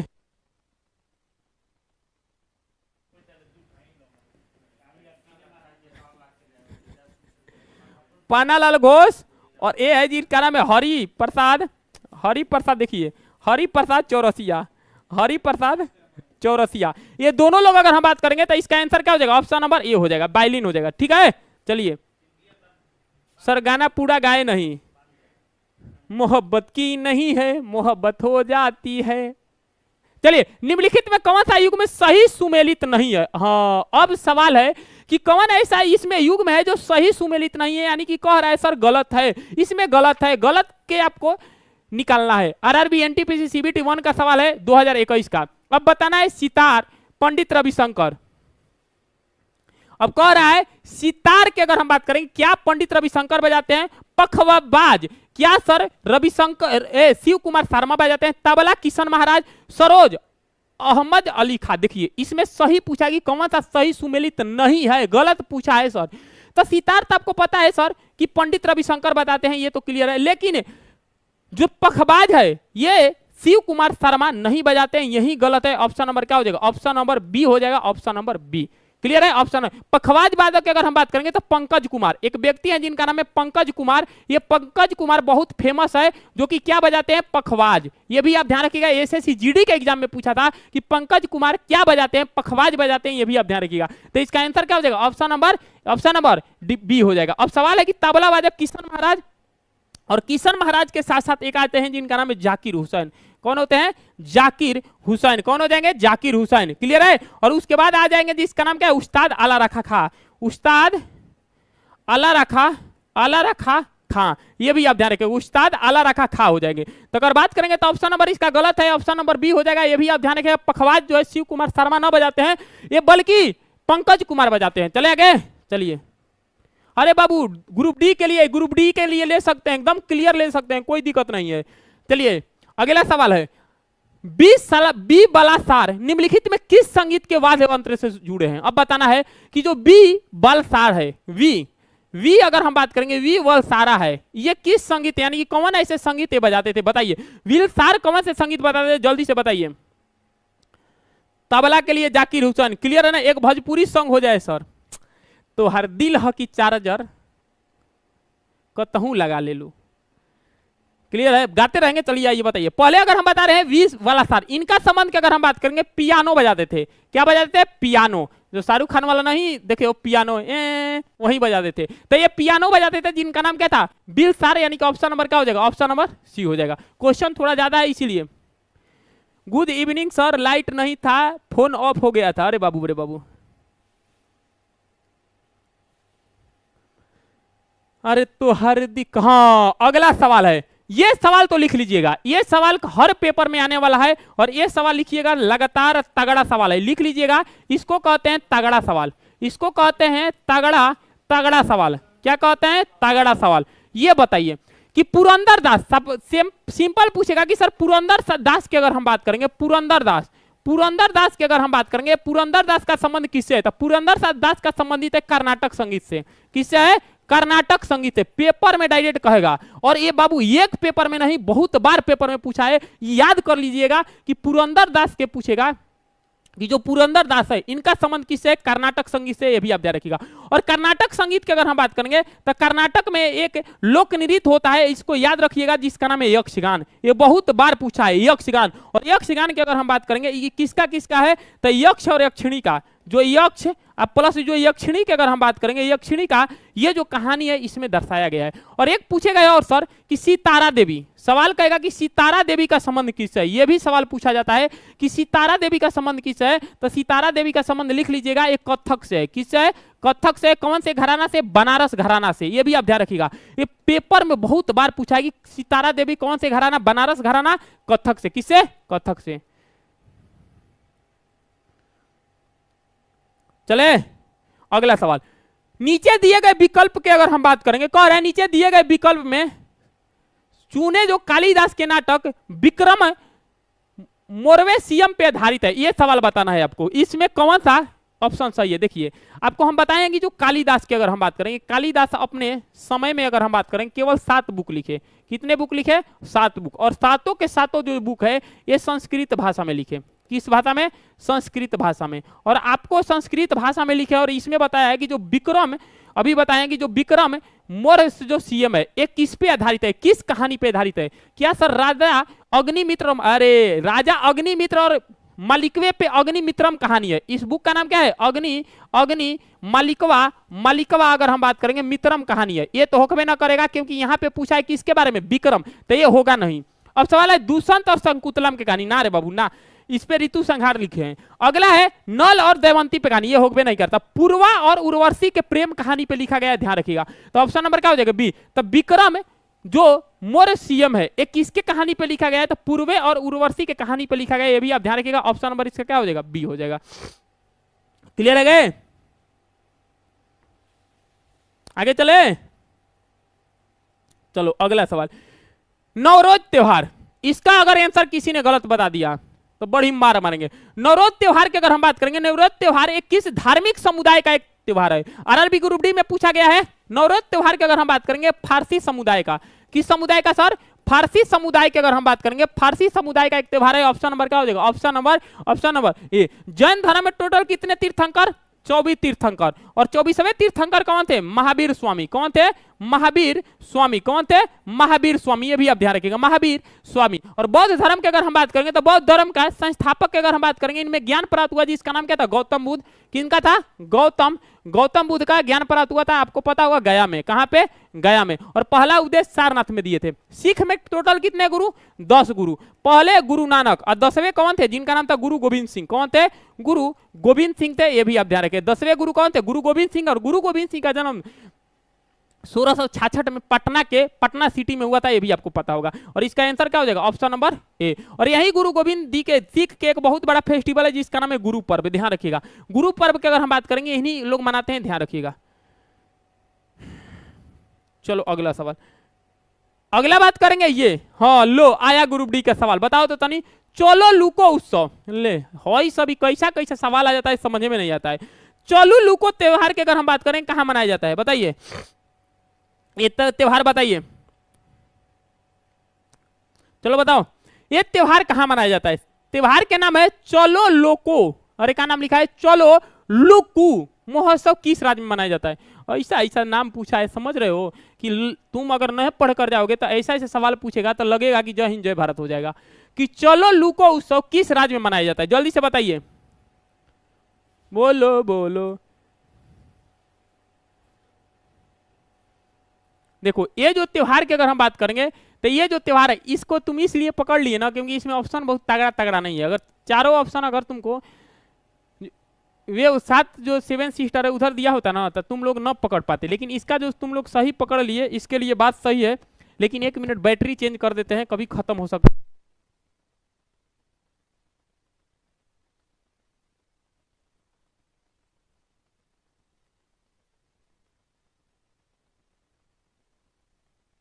चलिए अब बैटरी खत्म नहीं होगा, चलते हैं।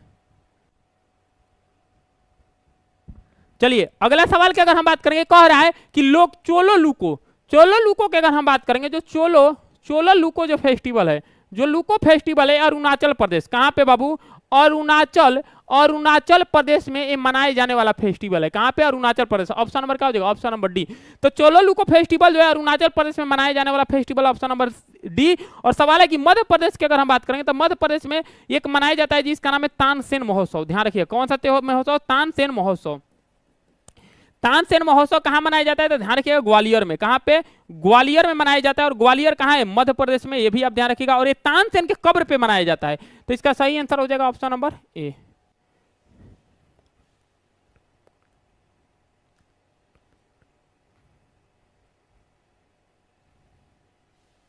अगला सवाल, अगला है कि उस्ताद अहमद अली, कह रहा है कि उस्ताद अहमद अली खान इनमें से किस संगीत के वाद्य यंत्र से प्रसिद्ध थे? अगर इसका आंसर किसी ने गलती कर दिया बड़ी मार मारेंगे। अभी बताएं आपसे कि उस्ताद जो अहमद अली खां है। इनमें से किस संगीत के वाद्य यंत्र के लिए प्रसिद्ध वादक थे? आपको बताइए, किसमें तबला बजाते थे, बांसुरी बजाते थे, सरोज बजाते थे या हारमोनियम बजाते थे? जल्दी से बताइए।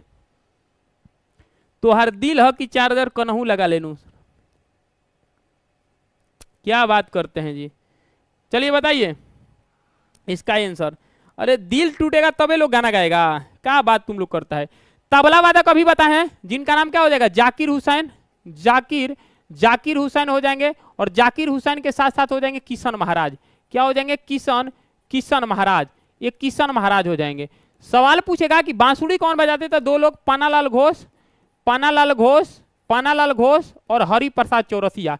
क्या हो जाएंगे? हरि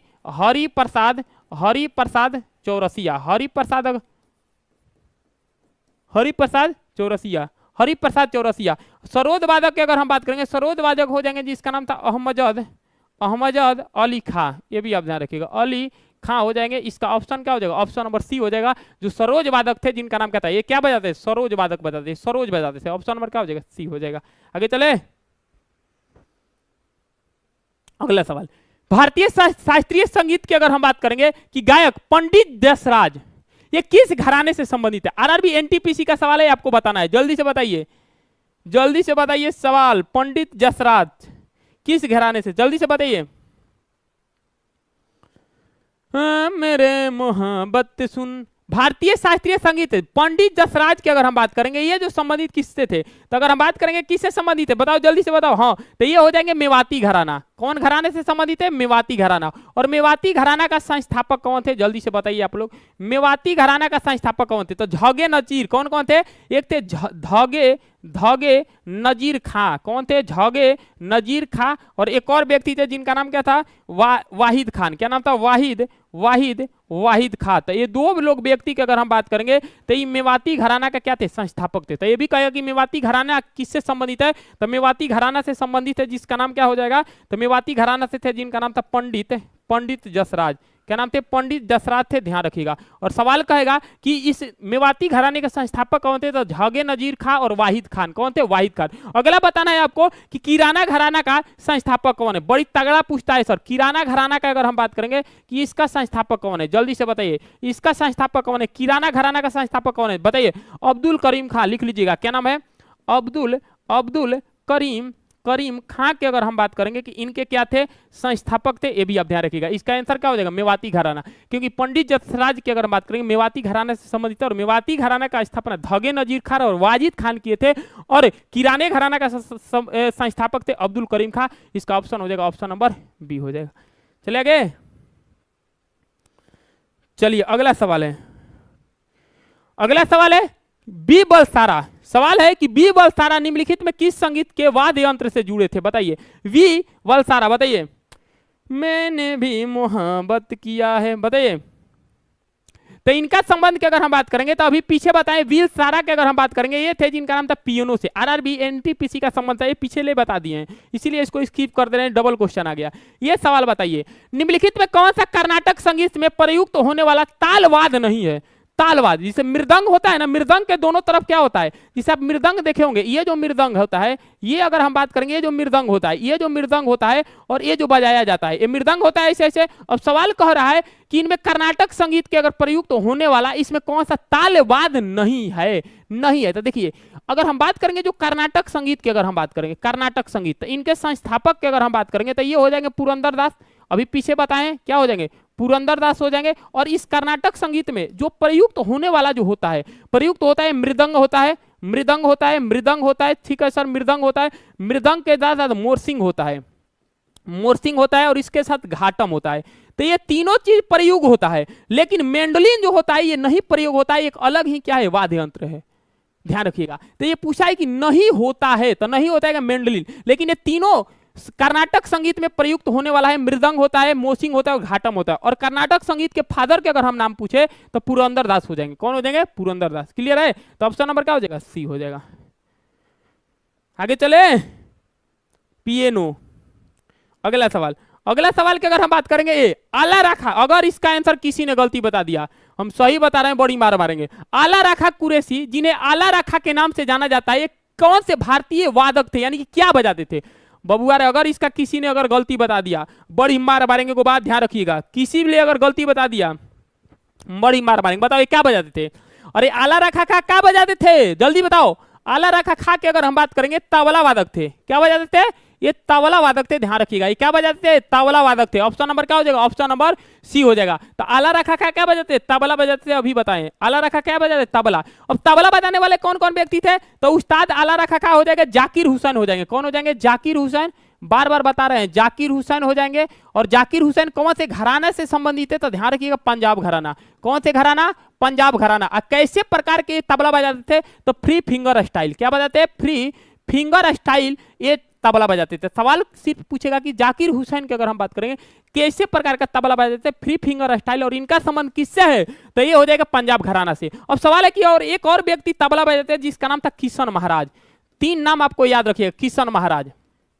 जब भी अगर तबला वादक अगर पेपर में पूछेगा तो 3 नाम पूछेगा, या तो किशन महाराज पूछेगा, या तो जाकिर हुसैन पूछेगा, या तो आला रखा खा पूछेगा। तो ऑप्शन नंबर क्या हो जाएगा? ऑप्शन नंबर बीड़ा कौन बजाते थे? तो हमारे यहाँ के जो राष्ट्रपति थे जिनका नाम था एपीजे अब्दुल कलाम, वो बजाते थे बीड़ा। ध्यान रखिएगा। कह रहा कि सर सारी एग्जाम में भूल जाती है। क्लियर है?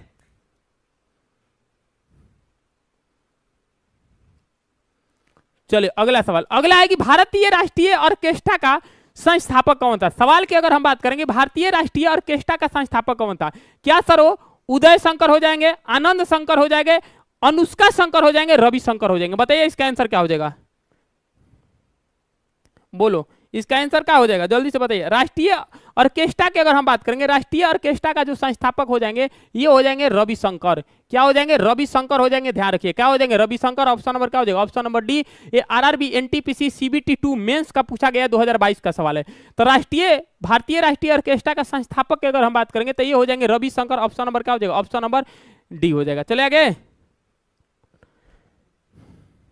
चलो अगला सवाल। हाँ ये बताइए, तगड़ा सवाल है कि विविध विषयों की अगर हम बात करेंगे जानकारी, वैज्ञानिकों का जानकारी संग्रह बृहत संहिता किसने लिखा था? बृहत संहिता। कलहण की अगर हम बात करेंगे तो आपको पता होगा कि कलहण की अगर हम बात करेंगे लिखे थे जिनका नाम था राज तरंगणी। क्या लिखे थे? राज तरंगणी। और राज तरंगणी की अगर हम बात करेंगे, इसमें जम्मू कश्मीर की अगर हम बात करेंगे कि जम्मू कश्मीर के, इसमें जम्मू कश्मीर की अगर हम बात करेंगे, इससे चालू करना, जम्मू कश्मीर का इसमें क्या मिलता है? इतिहास। चालू करो, इतिहास मिलता है। अब सवाल है कि जो विविध की अगर हम बात करेंगे वहां से उठा है, बात करेंगे बृहत संहिता। तो बृहत संहिता की अगर हम बात करेंगे, बृहत संहिता, तो बृहत संहिता का जो संग्रह है, बृहत संहिता का जो संग्रह है बाबू, ये हो जाएगा जिसका नाम क्या है? बारामहीर। ऑप्शन नंबर क्या हो जाएगा? ऑप्शन नंबर डी हो जाएगा। ये भी आप ध्यान रखिएगा। तो बृहत संहिता की अगर हम बात करेंगे तो ये हो जाएगा बारामहीर। और ये जो पूछा है आरआरबी एनटीपीसी सीबीटी 1 22 में पूछा गया, ध्यान रखिएगा। आगे चले,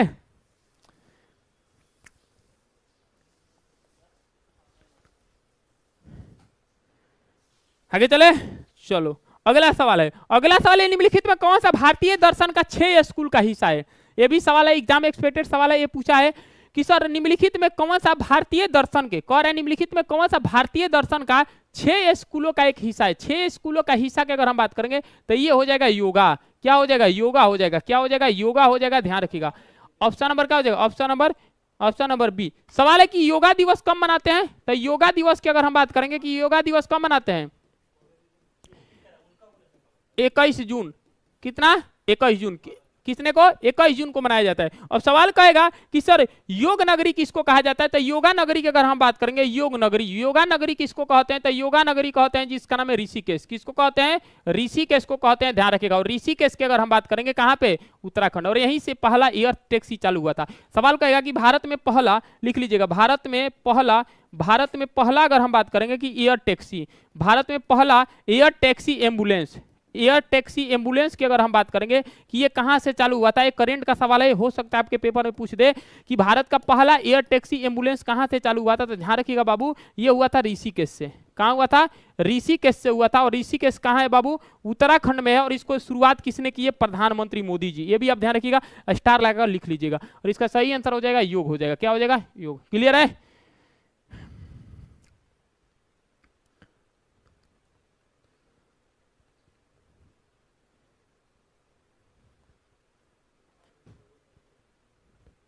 चले गए, अगला सवाल।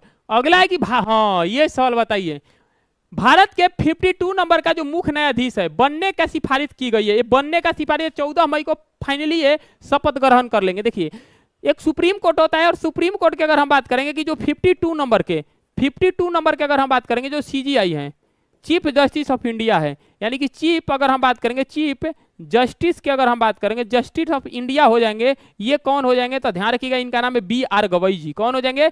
बी आर गवई जी हो जाएंगे, ध्यान रखिएगा कौन हो जाएंगे? बी आर गवई थी, यानी कि ऑप्शन नंबर कहीं है, ऑप्शन नंबर क्या हो जाएगा? ऑप्शन नंबर सी हो जाएगा। तो वर्तमान में अगर हम बात करेंगे 52 नंबर का जो मुख्य न्यायाधीश की अगर हम बात करेंगे सीजीआई की अगर बात करेंगे तो बी आर अगर हम बात करेंगे बी आर गवई हो जाएंगे, ये भी आप ध्यान रखिएगा। इसका ऑप्शन क्या हो जाएगा? ऑप्शन नंबर ए हो जाएंगे, क्या जिसका नाम क्या है? ये सी हो जाएंगे। अभी वर्तमान में कौन है? तो वर्तमान में हो जाएंगे जिनका नाम क्या है? संजीव खाना साहिब। कौन हो जाएंगे? संजीव खाना साहिब हो जाएंगे जो 51 नंबर के हैं। और 52 नंबर की अगर बात करेंगे तो ये हो जाएंगे संजीव खाना, ये भी आपको ध्यान रखिएगा। क्लियर है?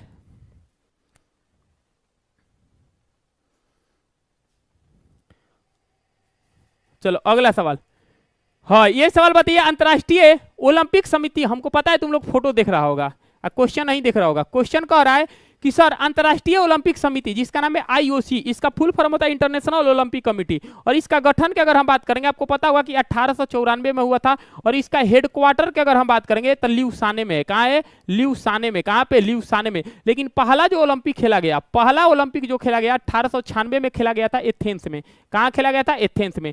तो पहला जो ओलंपिक एथेंस में खेला गया 1894 में। और ओलंपिक की अगर हम बात करेंगे आईओसी के अगर हम बात करेंगे आईओसी के अभी वर्तमान में जो हेड है इनका नाम है थॉमस बॉक। कौन है? थॉमस बॉक है। कौन है? थॉमस बॉक है। लेकिन इसकी पहली महिला पूछेगा, लिख लीजिएगा, अभी हाल ही में उड़ीसा में पूछा था, उड़ीसा के पुलिस के पेपर में एसआई के, पहली महिला की अगर हम बात करेंगे, पहली महिला इसका अध्यक्ष अगर बनी है, ध्यान रखिएगा, जिसका नाम है क्रिस्टी। क्या नाम है? क्रिस्टी है, ध्यान रखिए कौन है? क्रिस्टी है, ध्यान रखिएगा। तो ऑप्शन नंबर क्या हो जाएगा? ऑप्शन नंबर ए हो जाएगा। क्रिस्टी की अगर हम बात करेंगे तो क्रिस्टी जो है आईपीएल बोल रहे हैं। आईओसी की अगर हम बात करेंगे इंटरनेशनल ओलंपिक कमेटी की बात करेंगे तो पहली महिला अध्यक्ष बनी है। ऑप्शन नंबर क्या हो जाएगा? ऑप्शन नंबर ए हो जाएगा, ये भी आप ध्यान रखिएगा। तो पहली महिला अध्यक्ष बनी है, ये भी आपको ध्यान रखिएगा, पेपर में आपसे बार बार सवाल पूछा जाएगा। चले आगे, क्लियर है? इस बार का अगर हम बात करेंगे 33 ओलंपिक जो हुआ कहां हुआ था? पेरिस में हुआ था। कहां हुआ था? पेरिस में हुआ था, ध्यान रखिएगा। अगला ओलंपिक लॉस एंजल्स में होगा। अगला जो ओलंपिक होगा 34वें नंबर के अगर हम बात करेंगे कि 2028 में जो ओलंपिक होगा कहां होगा? लॉस एंजल्स में। लॉस एंजल्स यूएसए में, ध्यान रखिएगा। अगला सवाल, नासिक कुंभ मेला, इसका तो कोई गलती ना बताएगा। नासिक के कुंभ मेला 2027 में किस नदी के तट पे आयोजित किया जाएगा? सवाल कर रहा है कि जो नासिक के जो कुंभ मेला है, अभी कुछ दिन पहले कुंभ महाकुंभ लगा था, और जो महाकुंभ की अगर हम बात करेंगे, ये जो महाकुंभ मेला है, ये जो महाकुंभ मेला की अगर हम बात करेंगे, ये लगा था प्रयागराज में। कहाँ लगा था? प्रयागराज में। और ये लगा था 2025 में, आपको पता होगा। और ये संगम पे लगा था। ये कहाँ लगा था?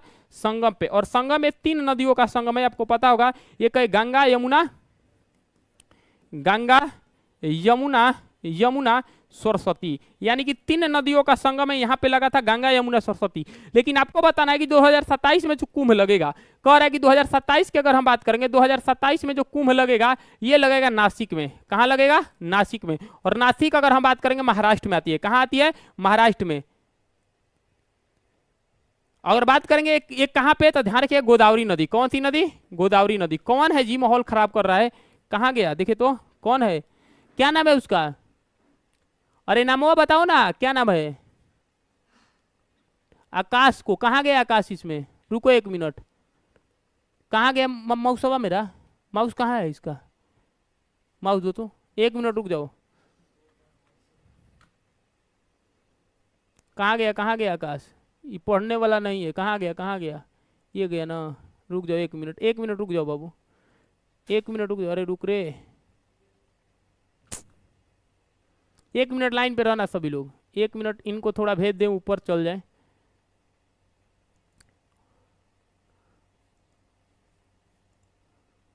एक मिनट रुक जाओ, 2 मिनट खाली रुक जाओ, उसके बाद इनको थोड़ा भेज देते हैं, ऊपर चल जाएंगे, उसके बाद घूमते रहेंगे ऊपर। चलिए हो गए, चलिए हो गए। इसी के लिए इनका ख्याल रख रहे थे। चलिए आगे चले, हो गया इनका काम। जय हिंद जय भारत।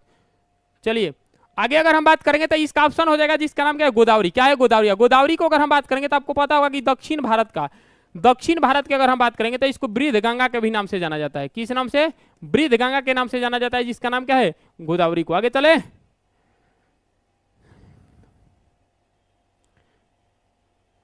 कर दिए बाबू, कर दिए सब, उसको छूत ग्रह पे भेज दिए, हो गया। चलो चल गया छूत ग्रह पे। चलिए सर, 40 क्वेश्चन आपको आरआरबी एनटीपीसी में आता है। आपको पता होगा कि प्री में अगर हम बात करेंगे आरआरबी एनटीपीसी का 40 क्वेश्चन आता है, और एक क्लास 40 क्वेश्चन हमेशा चलेगा, जिसमें स्टैटिक जीके का मात्रा ज्यादा रहेगा, करंट अफेयर्स का ज्यादा रहेगा। हम आपको ऐसा 10 क्लास देंगे और 10 क्लास आप देख कर चल जाइएगा आरआरबी एनटीपीसी में। ये सवाल यहाँ से कट कॉपी पेस्ट D2 आएगा, क्योंकि ये सब प्रीवियस ईयर सवाल है। और करंट अफेयर्स का बात रह गया तो करंट अफेयर हम पूरा 6 महीना का करा देंगे, ये भी आप ध्यान रखिएगा। तो इस क्लास में केवल स्टैटिक जीके रहेगा, और स्टैटिक जीके वो जो डायरेक्ट रेलवे पूछेगा। जीके जीएस पढ़ के मत जाना। फिर बता रहे हैं, अगर तेज बनने की कोशिश किए कि आरआरबी एनटीपीसी में हम चल गए जीके पढ़कर, तो जय हिंद जय, इतिहास पॉलिटी से 1-2 क्वेश्चन आएगा, पढ़कर भुलाई लो मत जाना, हम ऑन कैमरा कर रहे हैं। सबसे अधिक करंट और स्टैटिक पढ़कर जाना, तब सही है ना, तो जय हिंद जय भारत हो जाओगे। और ये प्रतिदिन 10 क्लास केवल देंगे 40 क्वेश्चन का, और उसको देख लीजिएगा। और फिर बता रहे हैं कि आपका एकदम तैयारी जीके में कोई नहीं रोकेगा, और वो भी स्टैटिक जीके का, ये भी आपको ध्यान रखिएगा। ठीक है ना सर? आगे चले, चलो अगला सवाल, अगला सवाल चले। चलो अब कह रहा है कि सर कि निम्नलिखित में किसे सर्वश्रेष्ठ मुख्य अभिनेता के लिए ऑस्कर अवार्ड, देखिए ऑस्कर अवार्ड की अगर हम बात करेंगे, ऑस्कर अवार्ड की अगर हम बात करेंगे, ऑस्कर अवार्ड ये 2025 की अगर हम बात करेंगे, 2025 में किस फिल्म को मिला है? तो ध्यान रखिएगा, ओनेरा फिल्म को। किस फिल्म को मिला है? ओनेरा। और किस एक्टर को मिला है? तो एक्टर की अगर हम बात करेंगे, ये हो जाएंगे एड्रियन अगर हम बात करेंगे एड्रियन ब्रोडी हो जाएंगे। क्या हो जाएंगे? एड्रियन ब्रोडी हो जाएंगे। तो ऑप्शन नंबर क्या हो जाएगा? ऑप्शन नंबर ए हो जाएगा। ध्यान रखिए, ऑप्शन नंबर क्या हो जाएगा? ए। और बात करेंगे कि बेस्ट डायरेक्टर को किसको मिला है? तो बेस्ट डायरेक्टर की अगर हम बात करेंगे, तो बेस्ट डायरेक्टर की अगर बात कीजिएगा तो ये मिला है सीन बेकर को। किसको मिला है? सीन बेकर को। यही सीन बेकर कौन से मूवी बनाए थे? तो ओनेरा फिल्म। कौन से? ओनेरा। तो ध्यान रखिएगा, ऑस्कर अवार्ड इस बार मिला है एड्रियन ब्रोडी को। ध्यान रखिएगा। आगे चले, अगला सवाल है ये, हाल ही में सेबी की अगर हम बात करेंगे, सर कह रहा है कि हाल ही में सेबी का नया अध्यक्ष किसे नियुक्त किया गया? देखिए सेबी की अगर हम बात करेंगे, सेबी की अगर हम बात करेंगे, सेबी का जो स्थापना हुआ था, सेबी का स्थापना ये हुआ था 1988 में। और अधिनियम की अगर हम बात करेंगे, अधिनियम आया था 1992 में। पहले स्थापना हो गया, बाद में अधिनियम आया। और अभी वर्तमान में अगर हम बात करेंगे, अभी वर्तमान में इसके हेड की अगर हम बात करेंगे, अध्यक्ष है तुहिन कंत पांडे जी। कौन है? तुहिन कंत। अगर हम बात करेंगे कि पांडे जी अभी वर्तमान में क्या है? हेड है। तो ऑप्शन नंबर क्या हो जाएगा? ऑप्शन नंबर कहीं है, ऑप्शन नंबर क्या हो जाएगा? ऑप्शन नंबर डी हो जाएगा। ये सेबी करता क्या है सर? तो ध्यान रखिएगा, शेयर मार्केट को अगर हम बात करेंगे, ये शेयर मार्केट को क्या करता है? कंट्रोल करता है। शेयर मार्केट को क्या करता है? कंट्रोल करता है। और इसका 2 जुड़वा भाई है, एक है बीएसई और एक है एनएसई। और कहेगा कि एशिया का सबसे पुराना, इसका फुल फॉर्म होता है बीएसई का बॉम्बे स्टॉक एक्सचेंज। कहेगा बीएसई का फुल फॉर्म होता है बॉम्बे स्टॉक एक्सचेंज होता है। क्या होता है? एक्सचेंज होता है। और सवाल कहेगा कि एशिया का सबसे पुराना शेयर मार्केट कौन है? तो एशिया का सबसे पुराना अगर हम बात करेंगे कि शेयर मार्केट यही है, बीएसई, और जिसका स्थापना 1875 में हुआ। कब हुआ था? 1875 में हुआ, एशिया का सबसे पुराना। अब सवाल है कि नेशनल स्टॉक एक्सचेंज की अगर हम बात करेंगे, ये बॉम्बे स्टॉक एक्सचेंज एक इंडेक्स जारी करता है, जिस इंडेक्स का नाम है सेंसेक्स। क्या नाम है? सेंसेक्स। तो कहेगा सेंसेक्स इंडेक्स कौन जारी करता है? तो ये करता है बॉम्बे स्टॉक एक्सचेंज। और कहेगा कि निफ्टी इंडेक्स कौन जारी करता है? तो ये करता है नेशनल स्टॉक एक्सचेंज, एनएसई। तो सेंसेक्स पूछेगा बीएसई और निफ्टी पूछेगा एनएसई। और इसी निफ्टी में टॉप के 50 कंपनी शामिल है। कितनी कंपनी? 50 कंपनी शामिल है। किस में? तो कहेगा टॉप के 50 कंपनी किस में शामिल है? निफ्टी में। और सवाल कहेगा कि टॉप के 30 कंपनियां, टॉप के जो 30 कंपनी है एक किस में शामिल है? तो टॉप के जो 30 कंपनी शामिल है ये शामिल है किस में? बीएसई में। और बीएसई कौन से इंडेक्स जारी करता है? सेंसेक्स जारी करता है। ये भी आप ध्यान रखिएगा। चलिए, तो पेपर में अगर हम पूछेगा तो ये ऑप्शन नंबर क्या हो जाएगा? ऑप्शन नंबर हो जाएगा इसका तुहिन कंत पांडे। सवाल क्या है? ज्ञानेश कुमार की अगर हम बात करेंगे, अभी वर्तमान में निर्वाचन आयोग की अगर हम बात करेंगे कि निर्वाचन आयोग का अभी वर्तमान में क्या है? ये हेड बनाए गए हैं, जिनका नाम क्या है? ज्ञानेश कुमार के।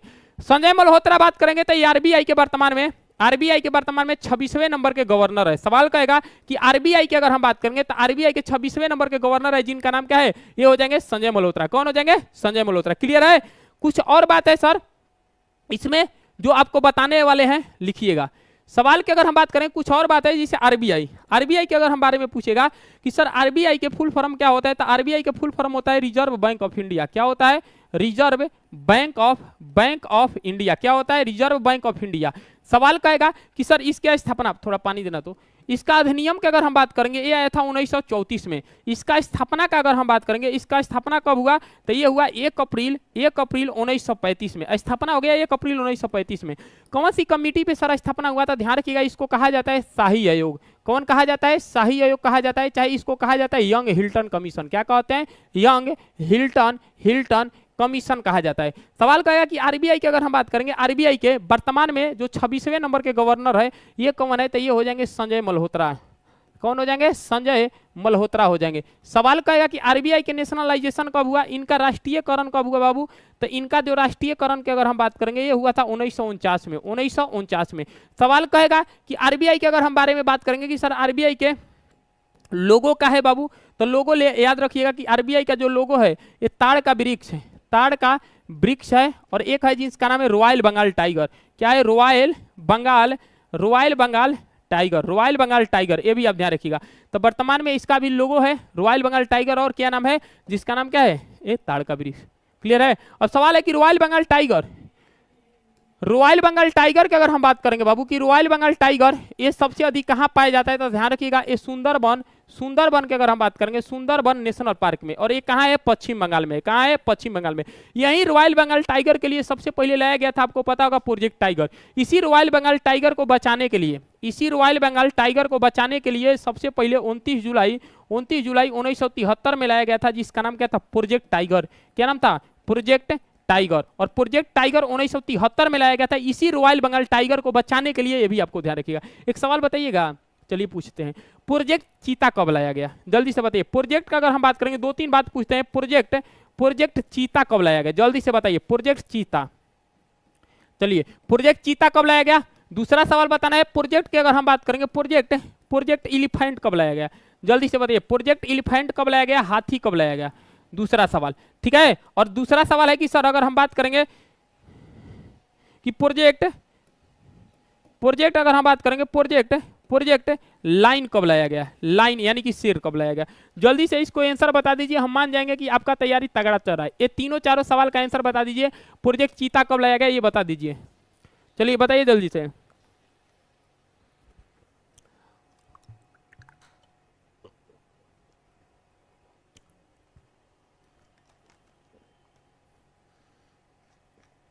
तिहत्तर 92 2022। देखिए कह रहा है प्रोजेक्ट चीता कब लाया गया? अरे बड़ी मार मारेंगे बाबू। प्रोजेक्ट चीता लाया गया था, ध्यान रखिएगा, 2022 में। 2022 में लाया गया, इसीलिए 4 दिसंबर को हर बार क्या मनाया जाता है? चीता दिवस मनाते हैं। ध्यान रखिए, क्या मनाया जाता है? चीता दिवस। ये भी आप ध्यान रखिए। नामीबिया और साउथ अफ्रीका से लाया गया था, आपको पता होगा। प्रोजेक्ट एलिफेंट आपको पता है 1992 में लाया गया, इसीलिए 12 अगस्त को क्या मनाया जाता है? तो 12 अगस्त को अगर हम बात करेंगे कि ये हाथी दिवस के रूप में मनाया जाता है। क्या मनाते हैं? हाथी दिवस। और प्रोजेक्ट लायन की अगर हम बात करेंगे, ये 2020 में लाया गया, 2020 में लाया गया था, इसीलिए 10 अगस्त को अगर हम बात करेंगे तो ये विश्व शेर दिवस मनाते हैं। क्या मनाते हैं? विश्व शेर दिवस मनाते हैं। क्या मनाते हैं? विश्व शेर दिवस।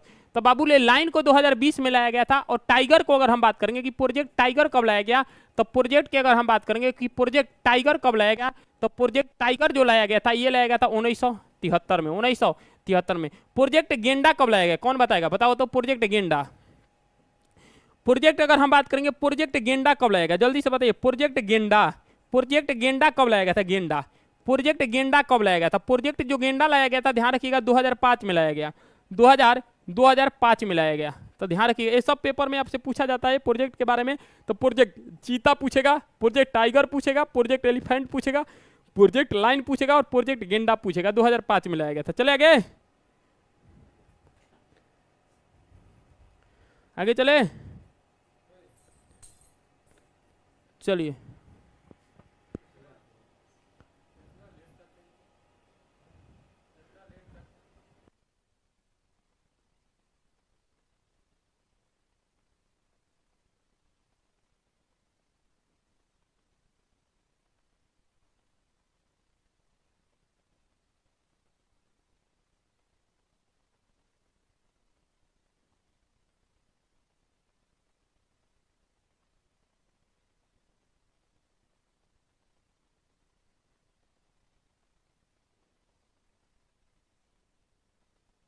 सवाल है डेजर्ट डेजर्ट साइक्लोन की अगर हम बात करेंगे डेजर्ट साइक्लोन मिलिट्री एक्सरसाइज 2024 में भारत में आयोजित किया गया था। अब कह रहा है डेजर्ट साइक्लोन, इसका आंसर बताइए किसका 1987 होगा, किसका 1987 होगा? अरे किसका 1987 होगा बताओ, 1987 किसका होगा, इसका आंसर बताइए। 40 क्वेश्चन आपको पता होगा कि आरआरबी एनटीपीसी सीबीटी 1 में 40 क्वेश्चन आएगा और 40 क्वेश्चन का एक लास्ट क्वेश्चन है, आपको बताना है कि डेजर्ट साइक्लोन मिलिट्री एक्सरसाइज की अगर हम बात करें किसके जैसे होता है, बताइए जल्दी से बताओ। अरे 40 क्वेश्चन है, 40 क्वेश्चन खत्म हो गया और क्या।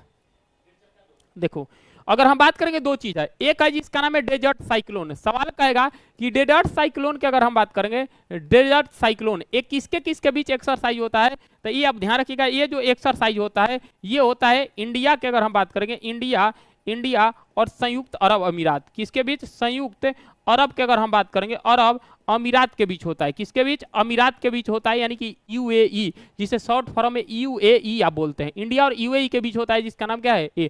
अब सवाल है कि अगर केवल साइक्लोन पूछेगा, केवल आपसे केवल कहेगा कि साइक्लोन एक्सरसाइज, अगर आपसे पूछेगा कि साइक्लोन एक्सरसाइज की अगर हम बात करेंगे कि साइक्लोन एक्सरसाइज किसके किसके बीच होता है, तो साइक्लोन एक्सरसाइज इंडिया और इजिप्ट। अगर सवाल कहेगा कि ये किसके किसके बीच, तो ये होता है, ध्यान रखिएगा, इंडिया और इजिप्ट। इंडिया और अगर हम बात करेंगे इंडिया और इजिप्ट के बीच होता है, जिसे आप हिंदी में मिस्र कहते हैं, क्या कहते हैं, मिस्र।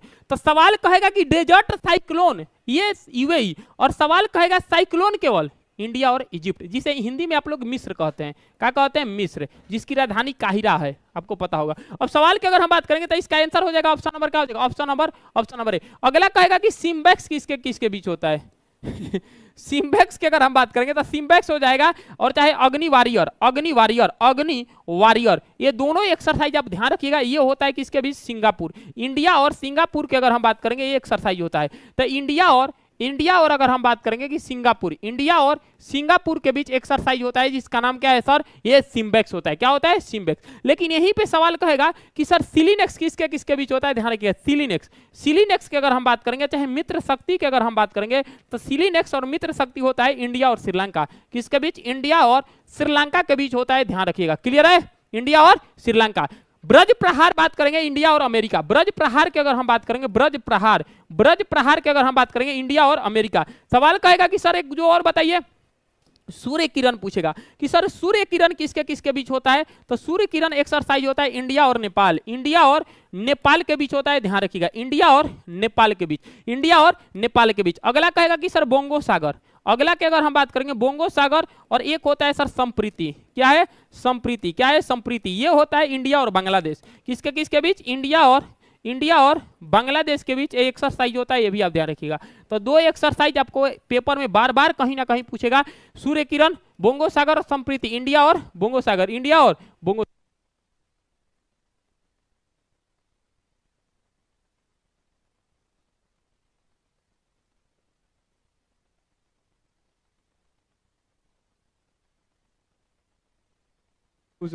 चलिए, तो संप्रीति की अगर हम बात करेंगे, संप्रीति, सूर्य किरण, बोंगो सागर और संप्रीति। अगर हम बात करेंगे इंडिया और नेपाल, सिलिनेक्स इंडिया और श्रीलंका, क्लियर हो गया। चलिए अगला आपको बताना है, आगे चलिए अगला बताना है कि सर इंडिया अगर हम बात करेंगे, इंडिया और अगर हम बात करेंगे इंडिया और इंडोनेशिया के बीच कौन सा एक्सरसाइज होता है, इंडिया और इंडोनेशिया के बीच जो एक्सरसाइज होता है इसे कहा जाता है गणुर शक्ति, क्या है, गणुर शक्ति। अगर हम बात करेंगे इंडिया और इंडोनेशिया। एक दो सवाल अगर हम बात करेंगे, और सवाल कहेगा, एक दो सवाल और लिख लीजिएगा, जिसका नाम है मालाबार।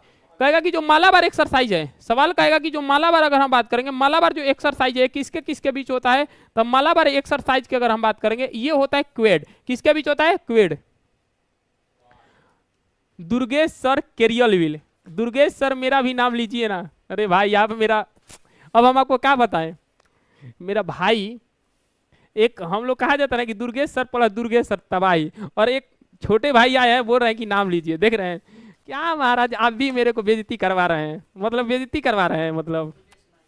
बेइज्जती मत करवाइए, आप तो मेरे यहाँ रहते हैं, दिल में रहते हैं, आपको कैसे भूल सकते हैं, सबको भूल सकते हैं लेकिन आपको भूल सकता है, लगता है दुर्गेश सर, अरे सर आप मेरा जान है, जिगर के टुकड़े हैं, प्यार करते हैं आपसे। क्लियर? चलिए चलिए, तब मालाबार एक्सरसाइज की अगर हम बात करेंगे, तब मालाबार एक्सरसाइज क्वेड, जो क्वेड संस्था है इसके बीच होता है, जिसमें से 4 देश संकलित है। पहला होता है यूएसए, यूएसए के साथ आ जाएगा जिसका नाम क्या है भारत, और भारत के साथ आता है जिसका नाम क्या है ऑस्ट्रेलिया। क्या है? ऑस्ट्रेलिया। और एक होता है जापान।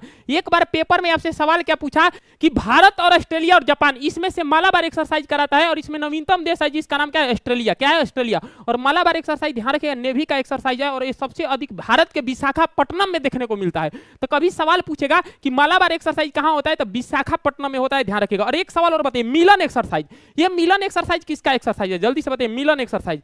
मिलन अगर बात करेंगे, मिलन एक्सरसाइज, सवाल बताइए मिलन एक्सरसाइज की अगर हम बात करेंगे, जो ये मिलन एक्सरसाइज है किसका एक्सरसाइज है? जल्दी से बताइए, मिलन एक्सरसाइज, सवाल बताइए। क्लियर है? मेरा बर्थ, और ये तेरी जय करो, आज दुर्गेश सर का बर्थडे है, हैप्पी बर्थडे टू। ये तो हम भूलिए गए थे सर, 24 टाइम हो गया ना, 14 मई। कॉल कर देते, अभी कॉल कर देंगे, अभी आपको कॉल कर देंगे। Happy birthday to you Durgesh sir, आपको मेरी भी उम्र लग जाए, ठीक है? हैप्पी बर्थडे दुर्गेश सर देख रहे हैं, ठीक है? तो हैप्पी बर्थडे दुर्गेश सर, आपका भी मेरा नजर लग जाए। अभी आपको कॉल कर देंगे, अभी कॉल कर देंगे, अभी कॉल कर देंगे, अभी आपको कॉल कर देते हैं, क्लास में ही आपको विश कर देते हैं। सर क्या बात करते हैं, अभी आपको कॉल कर देते हैं। अभी आपको, आप बताइए कि मिलन एक्सरसाइज की अगर हम बात करें, मिलन एक्सरसाइज जल्दी से बताइए, आपको अभी कॉल कर देते हैं। Sir happy birthday sir, happy birthday sir, मतलब कि हैप्पी बर्थडे दुर्गेश सर, ठीक है? तो आपका भी मेरा भी उम्र लग जाए, आप एकदम लड़कों का एकदम पूरा एकदम जीजिए एकदम आराम से, कोई दिक्कत नहीं है। Thank you so much sir, बहुत बहुत शुक्रिया आपका। अरे तो हम तो भूलिए गए थे सर कि एकदम आपका बर्थडे है, एकदम थोड़ा सा याद, अभी तो पढ़ाने में ही व्यस्त थे। अरे गुरुजी आप तो हमें यूं ही भूल जाया करते, आप हमने कहाँ याद है, देखो। कोई नहीं हो, हमको यादें नहीं है इसीलिए भूल गए। चलिए क्लास के बाद कॉल करते हैं। अरे नहीं, क्लास हम है ना सर, लास्ट क्वेश्चन है, बस 2 मिनट में करते हैं कॉल। ठीक ठीक, चलिए सर, तो दुर्गेश सर का बर्थडे था, क्लियर है? आगे समझ में? चलिए चलो अगला अगर बात करेंगे, अगला सवाल के मिलन एक्सरसाइज की अगर हम बात करेंगे, विशाखापट्टनम। सवाल की अगर हम बात करेंगे, ये जो होता है हमेशा कहाँ होता है? विशाखापट्टनम में होता है, और ये जो होता है आंध्र प्रदेश में होता है। कहाँ होता है? आंध्र प्रदेश में होता है बाबू। और एक सवाल और लिखेगा, क्या लिखेगा कि मिलन एक्सरसाइज है नेवी का। किसका है सर? ये नेवी की अगर हम बात करेंगे, नेवी का एक्सरसाइज है, ये भी आप ध्यान रखिएगा। तो सवाल कहेगा कि ये जो नेवी एक्सरसाइज की अगर हम बात करेंगे, तो नेवी का एक एक्सरसाइज है जिसका नाम क्या है? ये मिलन एक्सरसाइज है, ये भी आपको ध्यान रखिएगा। मिलन एक्सरसाइज, ये भी ध्यान रखिएगा।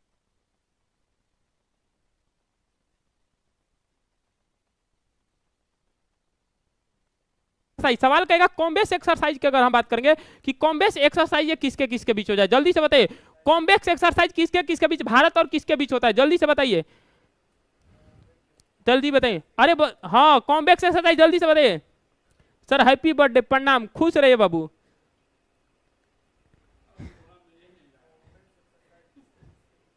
चले आगे,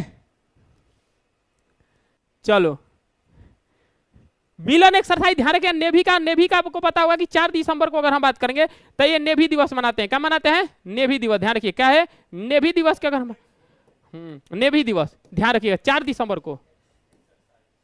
क्लियर हो गया? आगे चले, मिलन, चले आगे, चलो आगे अगर हम बात करेंगे पूरा एक्सरसाइज है, ध्यान रखिए। और एक्सरसाइज की अगर हम बात करेंगे, एक्सरसाइज ये 3 प्रकार का होता है, आपको लिख लीजिएगा। जो एक्सरसाइज है कितने प्रकार का होता है? 3 प्रकार का। देखिए एक्सरसाइज की अगर हम बात करेंगे, एक्सरसाइज की अगर हम बात करेंगे, एक्सरसाइज टोटल कितने प्रकार के? 3 प्रकार का। कितना प्रकार का? ये 3 प्रकार का होता है, ध्यान रखिएगा। एक्सरसाइज कितने प्रकार का? 3 प्रकार का। एक होता है जिसका नाम है घरेलू एक्सरसाइज। कौन सा एक्सरसाइज? घरेलू एक्सरसाइज, लिख लीजिएगा, घरेलू एक्सरसाइज। उसके बाद दूसरा होता है बहुपक्षीय। क्या होता है? बहुपक्षीय एक्सरसाइज। क्या होता है? बहुपक्षीय एक्सरसाइज। और तीसरा अगर हम बात करेंगे, तीसरा जो एक्सरसाइज होता है द्विपक्षीय। क्या होता है? द्विपक्षीय एक्सरसाइज। क्या होता है? द्विपक्षीय एक्सरसाइज। अब सवाल की अगर हम बात करेंगे कि भारत में जो एक्सरसाइज होता है ये तीन प्रकार का एक्सरसाइज होता है। कौन कौन? घरेलू एक्सरसाइज, बहुपक्षीय और उसके बाद द्विपक्षीय। देखिए भारत में जो एक्सरसाइज होता है ये 3 जगह होता है। कितने जगह होता है? 3 जगह भारत में होता है। और 3 जगह का नाम लिख लीजिएगा। 3 जगह जो भारत में युद्ध अभ्यास होता है। और 3 अगर हम बात करेंगे 3 जगह युद्ध अभ्यास होता है। कहां कहां पे? तो जो पहला होता है जिसका नाम है उत्तराखंड। उत्तराखंड में 2 जगह होता है। एक होता है चौबटिया में। ये कहां होता है? चौबटिया में, ये उत्तराखंड में है। और दूसरा होता है ओली में। दूसरा कहां होता है? ओली में। अगर बात करेंगे दूसरे नंबर कहां होता है तो मेघालय में। दूसरा नंबर कहां होता है? मेघालय में। और मेघालय के कहां पे सर? उमरोई में। मेघालय के कहां होता है? उमरोई में। और तीसरा होता है राजस्थान में। तीसरा कहां होता है? राजस्थान में। और राजस्थान के कहां पे होता है सर? राजस्थान के 2 जगह होता है। एक होता है जोधपुर, एक होता है जोधपुर, और एक होता है बीकानेर महाजन। कहाँ होता है? बीकानेर में होता है ये, बीकानेर महाजन फील्ड में। कहाँ पे? महाजन फील्ड में। तो भारत की अगर हम बात करेंगे तो भारत में ये जो एक्सरसाइज होता है 3 जगह होता है। कहाँ कहाँ सर होता है? पकड़ लीजिएगा। एक होता है जिसका नाम क्या है? उत्तराखंड में। उत्तराखंड में 2 जगह होता है, चौबटिया और ओली। मेघालय में उमरोई, और राजस्थान में जोधपुर, और एक होता है बीकानेर महाजन फील्ड, एक बीकानेर में है, ध्यान रखिएगा। तो भारत में 3 जगह एक्सरसाइज होता है, ये भी आपको ध्यान रखिए, पेपर में बता दिए। घरेलू एक्सरसाइज का मतलब होता है कि आपस के ही घरेलू लोग एक्सरसाइज करते हैं। बहुपक्षीय के अगर हम, घरेलू का मतलब होता है अपना घर, जिसे मान के चलो नेवी का एक्सरसाइज होता है, जिसे मिलन एक्सरसाइज। मिलन एक्सरसाइज ये इंडियन नेवी का एक्सरसाइज है, और इसमें जितने भी भारत के नेवी एक्सरसाइज है ये। अच्छा बताइए पूरे विश्व का सबसे बड़ा एक्सरसाइज कौन है? पूरे वर्ल्ड के अगर हम बात करेंगे, बताइए वर्ल्ड का सबसे बड़ा एक्सरसाइज का नाम क्या है? जो बता देगा मान जाएंगे। चलिए बताइए वर्ल्ड के अगर हम बात करेंगे, वर्ल्ड का सबसे बड़ा एक्सरसाइज है, बताओ। चलो बताओ वर्ल्ड के अगर हम बात करेंगे, जल्दी से बताइए कमेंट बॉक्स में। वर्ल्ड के अगर हम बात करेंगे, वर्ल्ड का सबसे बड़ा एक्सरसाइज, वर्ल्ड का सबसे बड़ा अगर हम बात करेंगे, वर्ल्ड का सबसे बड़ा एक्सरसाइज का नाम क्या है? जल्दी से बताइए वर्ल्ड का सबसे बड़ा एक्सरसाइज का नाम क्या है? वर्ल्ड का सबसे बड़ा एक्सरसाइज का नाम क्या है? पूरे वर्ल्ड का सबसे बड़ा एक्सरसाइज नाम बताइए। पूरे वर्ल्ड का सबसे बड़ा एक्सरसाइज का नाम क्या है? तो ये हो जाएगा रिम्पैक। क्या हो जाएगा? रिम्पैक। ध्यान रखिएगा क्या है? नेवी का है ये, नेवी का सबसे बड़ा एक्सरसाइज है जिसका नाम है रिम्पैक। लिख लीजिएगा रिम्पैक। क्या नाम है? रिम्पैक। दारू नहीं है रिम्पैक, रिम्पैक है जो सबसे बड़ा एक्सरसाइज है नेवी का। और ये जो होता है हवाई द्वीप पे। कहां पे? हवाई द्वीप है, हवाई द्वीप। ये जो हवाई द्वीप है यूएसए में है, और यहाँ पे एक जगह है जिसका नाम है हुनुलुला। क्या नाम है? हुनुलुला। क्या नाम है? यहाँ पे अगर बात करें तो यहाँ पे जिसका नाम है हुनुलुला। क्या नाम है? हुनुलुला। कौन से द्वीप पे होता है? तो द्वीप का नाम लिख लीजिएगा हुनुलुला। हुनुलुला, हुनुलुला, हुनुलुला। कौन था? हुनुलुला। ध्यान रखिएगा हुनुलुला कौन था? हुनुलुला। तो नेवी का सबसे बड़ा एक्सरसाइज है रिम्पैक। क्या है? रिम्पैक। क्लियर है? क्लियर है ना? चले आगे। चलिए तो सर आज का सवाल खत्म हो गया। ये पूरी तरीके से आपका सवाल खत्म हो गया। ये 40 सवाल जो था हम आपको करा दिए पूरी तरीके से। 40 सवाल का ये कहाँ गया? 40 सवाल 39 था ना जी? 40 करा दिए ना? हाँ 40 करा दिए आपका सवाल, 40 करा दिए पूरा बढ़िया से। ये 40 सवाल था। क्लियर है? तो क्यों बनाती हो तुम रेत की महल? कहा गया ना कि क्यों बनाती हो तुम रेत की महल, एक दिन इसे खुद मिटाओगी तुम। आज कहती हो दिल जरे से प्यार है तुम्हें, लेकिन एक दिन मेरा नाम तक भूल जाओगी तुम। ये दिल जले का डायलॉग है, ऐ समझ में? तो हो गया। कल मिलेंगे इसी टाइम, फिर 40 क्वेश्चन और फिर तबाही। सर आप मेरे को 10 दिन दे दीजिए। और स्टैटिक जीके में फिर बोल रहे हैं कि कोई भी अगर मास्टर तुमको बगलाएगा, फुसिलाएगा, बोलेगा कि जीके पढ़ लो, मत पढ़ना। क्योंकि जीके पढ़ोगे जय हिंद जय भारत हो जाओ। क्योंकि 2022 का पैटर्न उठाकर देखिएगा, एनटीपीसी में स्टैटिक जीके सबसे अधिक पूछा गया था। अभी आरआरबी एएलपी का एग्जाम हुआ था, टेक्नीशियन का हुआ था, आरपीएफ का हुआ था। देख लीजिएगा स्टैटिक जीके, आरपीएफ का हुआ था ना 50 जीके आता है उसमें। सब लोग इतिहास भूगोल कर पढ़कर गए थे। इधर से करेंट और स्टैटिक जपले था, लोग को हवा उड़ा था। इसीलिए अभी गलती मत कीजिएगा। अभी आपके पास 15 से 17 दिन का टाइम है। आप केवल मेरे को 10 दिन दे दीजिए। 10 दिन में पूरा स्टैटिक जीके जो है हम पढ़ा देंगे, इसी यूट्यूब चैनल पे पूरा पढ़ा देंगे। और ये मत समझिए कि बिहार पुलिस का क्लास बंद हुआ है, बिहार पुलिस का भी क्लास चलेगा, रेगुलर चलेगा अब। क्लियर है ना? तो पहले इसको निपटा देते हैं 10 क्लास में। कहा गया है ना? क्लियर है ना? एगो कह रहे स्वराज कदम क्वेश्चन नहीं आएंगे, तो नहीं आएंगे तो कहे लिया है? तुमको बुलाए हैं हम, नहीं आएंगे तो जाकर देख लेना। जो ना क्वेश्चन पढ़ाते हैं ना वही क्वेश्चन छपता है। अब विश्वास नहीं तो स्क्रीनशॉट लगाए हैं, जाकर देख लेना। और नहीं आएगा ना तो तुम क्या करना कि चैनलवा को सब्सक्राइब कर रखना। जब पेपर हो जाएगा, जब पेपर के कब आंसर किया जाएगा तो स्क्रीनशॉट एक तरफ रहेगा, एक तरफ क्वेश्चन। उसके बाद तुम मुंह बातें रहना कहाँ फंस गए, ऐसे समझ में? ऐसा एग्जामिनर को वही बता देते हैं। तो चलिए सर, थैंक यू। मिलते हैं कल। क्योंकि कहा गया ना कि क्यों बनाती हो तुम रेत की महल। क्यों बनाती हो तुम रेत की महल, आखिर एक दिन तुम इसे मिटाओगी। आज कहती हो इस दिल जले से प्यार है तुम्हें, आज कहते हो इस दिल जले से प्यार है तुम्हें, और आखिरकार मेरा नाम तक भूल जाओगी तुम। क्या बात है सर। चले आगे। तो चलिए सर, सभी को जय हिंद, आराम से खाइएगा, आगे चले, आगे चले। सर दरोगा का बैच क्यों नहीं लेते, दरोगा में अपना हम सिलेबस कंप्लीट कर दिए, तो कब सिलेबस कंप्लीट कर दिए तो बैच क्यों लेंगे बाबू, क्योंकि सिलेबस कंप्लीट है। तो हम ऐसे नहीं ना कि मार धर पढ़ाते रहे गधा के तरह ढोते रहे, कब सिलेबस कंप्लीट कर दिए तो छोड़ दिए। और आपका काम होता है कि सिलेबस कंप्लीट कर कर पढ़ना। क्लियर है, तो ये भी आप ध्यान रखिएगा। चलिए सर, तब मिलते हैं अगले वीडियो में, तब तक के लिए ध्यान रखिएगा। जय हिंद, जय Bharat, love you for, bye bye.